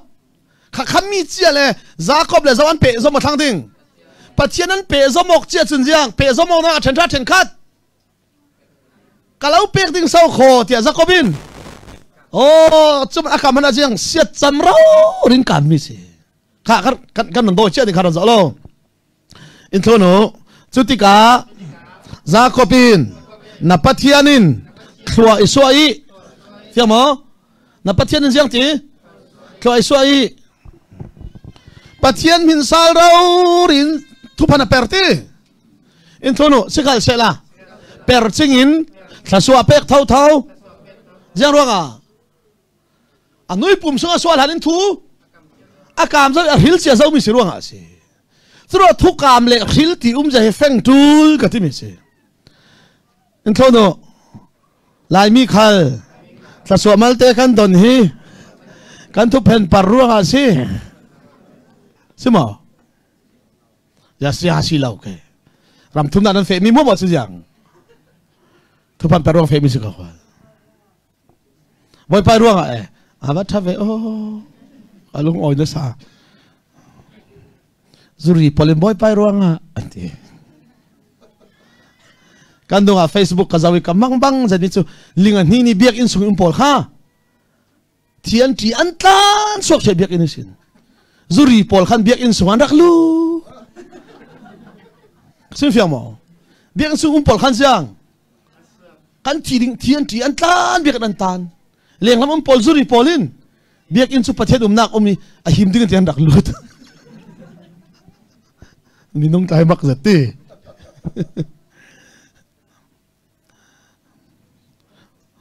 Delhi cafe chu Delhi cafe klong kan kai pi mi em dip ra kai mi nu nau pakhat kha inak muak velo chu yar pota khan kam hole ja so kan rol nu terat velo ka ti kan rol pan ai sia peng alan zau ram thum na ka thleng zau awarang lom lam ve jom ti so nan ni kum nga kum ruk nang hanan fe thela te tu pan per thiam tok si giờ thì sao thiam tục cái em deep thele về tên del hi arai mirang trong thiam nan trong in lệ sắc in tí thiam lâu ven teroi dù en mai trong cavale sắc ấy cổ ram ral ka polymer in chin ti arel cha amit khitlat kur ka maringan chin lau ti thei tu cái mình cắt trắc dịch ti hon sia a case chat to ki kum khat le tia fe mai ti Australia Delhi rong rana case la khan nu mai case kha arak thatuk so case kha chu kan rol nu pasal nei fa pan hi nei ro ri khan nu mai to chu nu mai case sa sia Australia fe an pale Delhi tang chmo lak nak tol rel re lam ji ong thai non lawi zu en ava fe ka pasal in ko sak salu ya so na case ka pasal thi zo nu mai case na si ko si ti si pasal khodok ta anti nung sal ti lại biết sao khăn rau pi về không anh nung sal thì hồ riêng Poland mang vắng riêng tin so ral khắp anh thật thiên ti si hi anh đang nói mình xí lâu thì xí hạ khai cái pasal rồi khát riêng tin nung sal thế anh thì thu pan per thiam na sang ngày phân nữa cái pasal là thì cái timi khá kan bộ trán soi na sang ral khắp Poland ruồi cùng lấy thum sung thu hạ kan thay non là biết thi kan nu fa ten kan rai nu mai kan dung te kan iron contract thai nan kalau jing zoi hai del hi an tan ti the karon lau doi ti tu kan pa del hi thenga ti kalau lak sak den lak sak tha kan poi na sa so si na kam lo kalau pa so el ligin changan chu Malaysia ai parcel kha ran khut gam laya nu naw pakhat lai tlang kan khwami ara ti ke falami dan kek kan ti mi wate fate khi ha khatawun chaleu kan ti chu mi khwal kan ai ti falate kha nu te na min zau so ka ti chaleu cha enti ajiang cha so na min pi chu ka ti chaleu ati wate min chi ti kamang mang tok ti wate min chaleu khimo ti riêng tin son nanu len pa sun vate min chon lau sak in sak mi silaw tui ka pasal parsalin cha tu hi Malaysia thong rak la nu pi nei lau pi kha zu ani nu pi na nai mon tin nai ati thong song anu pi minan su ti ga khan zu en lami su tik le khon adang lam le nga lau ti thai nei lau na chu a min zau son ti rel dinga thai lau ngil harbi ka tia anaw halai asai theu mi wa te min cha leu in ti dù em chút tin record anh ngan thì nanu pi nu anu min te ti than thla tiếng anh apa te ti pu vom chen ngan ti so vek chak chi khan ram thum na ka pasala lan anon la ka ti ka khan ko rama in thong su sin to atul ti indi laya parcel ka fe zik laya kanu la ka pan sim silawi ha kha ka thlen chele in thong su sain kha vek che to atul ti lawa ka zonga ka fa fe nu te na min zau te chaleu na nu min te than tha na pai min te ti pu vom lawa ka pa thin hei saram ra kan to la fe nu ra lo kan to na ti chon ka pa ne thai thin heng chiam chawi nu te na fe la khale se kan thi lo den san khat sanikati ka thit min na nu ta than ti thul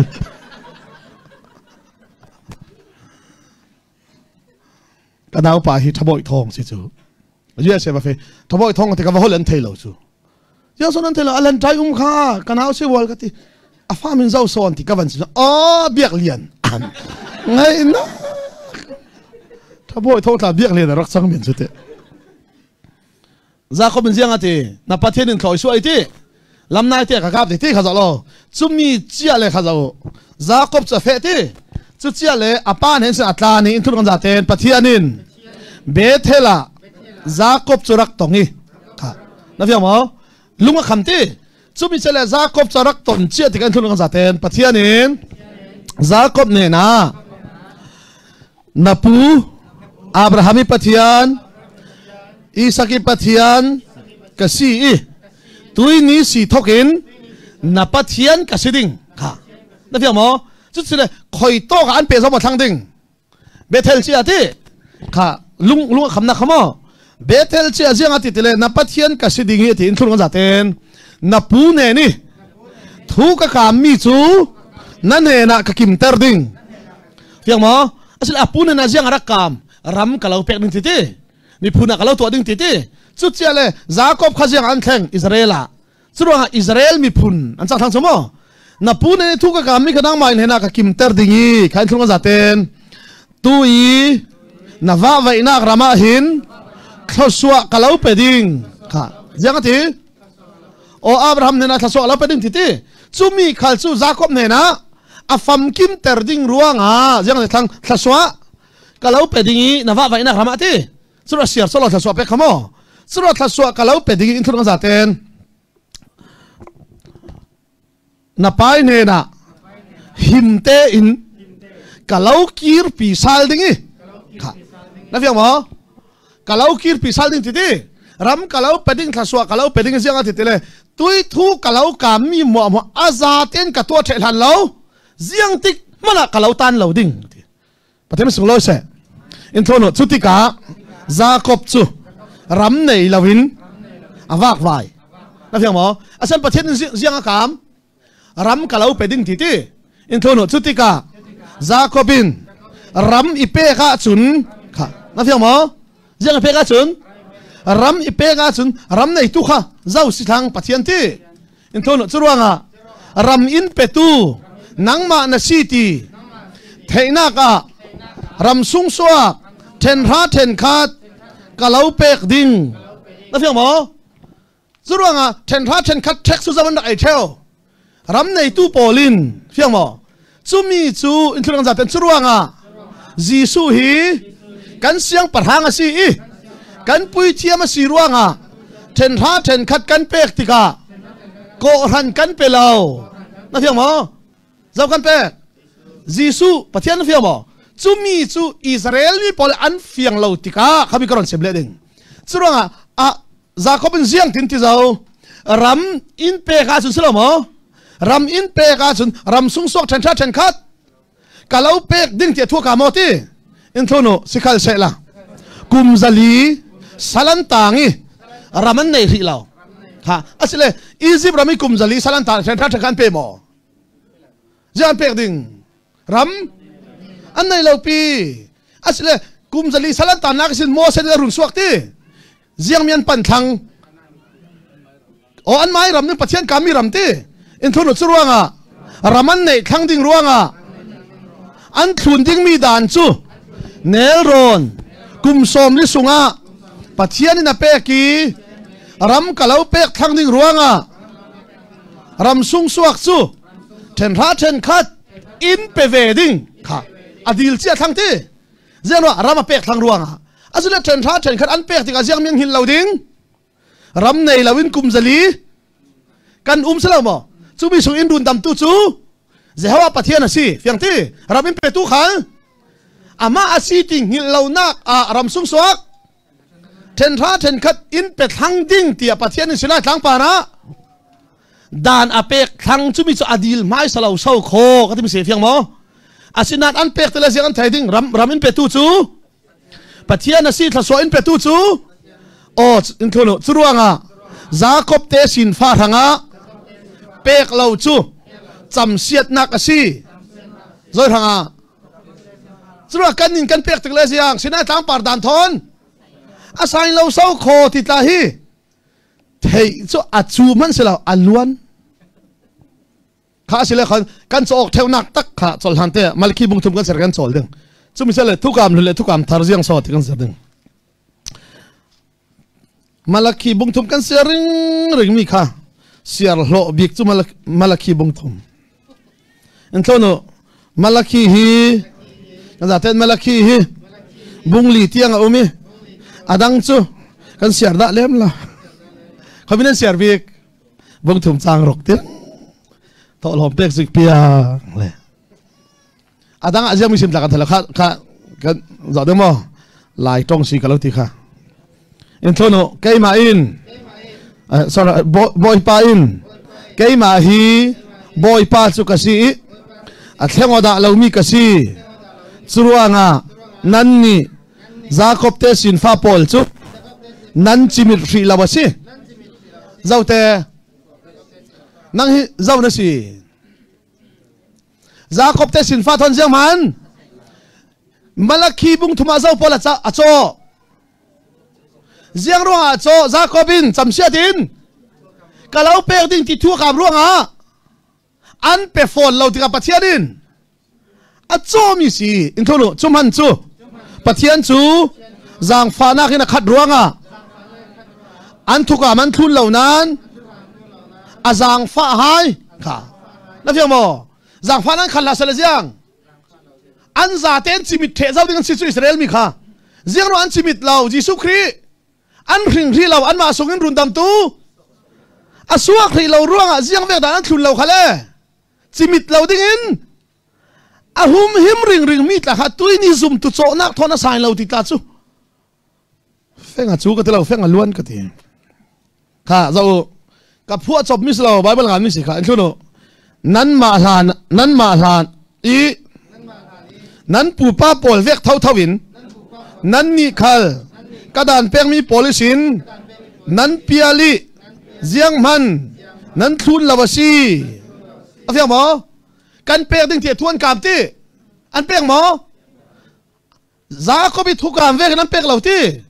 angai tia chun pathian chu jang fanan khala sala jiang an phun za te in cham siat the zawi chimit the ding an sinan ke chu ka thengo ve da lo hallelujah jang fanan khat ka siru asalo mo nan thu kam nan thun lo nan ti kalau jang fa hai sau kho nan mi phun ten nan chem ral lo hi jang fanan khat pathian ka siruanga si tia Jacob te sin fa pol acho mi si kha ti la thai ding acho ai bak su kai thaka thai don lo himi chele kan chol ding i himi nuwa kan jer ding chu thukam hlun le thukam thar chura moze dan kha jiang ro arak pek ti a thun tu pol chu jaban si ti thukam hlun chu khoina an dak to thukam thar chu khoina an dak to ti kan non pe ding a fiang mai ding khatiang chol phat se la tu ni sun cha dar to kan nai sema sa suy lai par okay tha cham ding o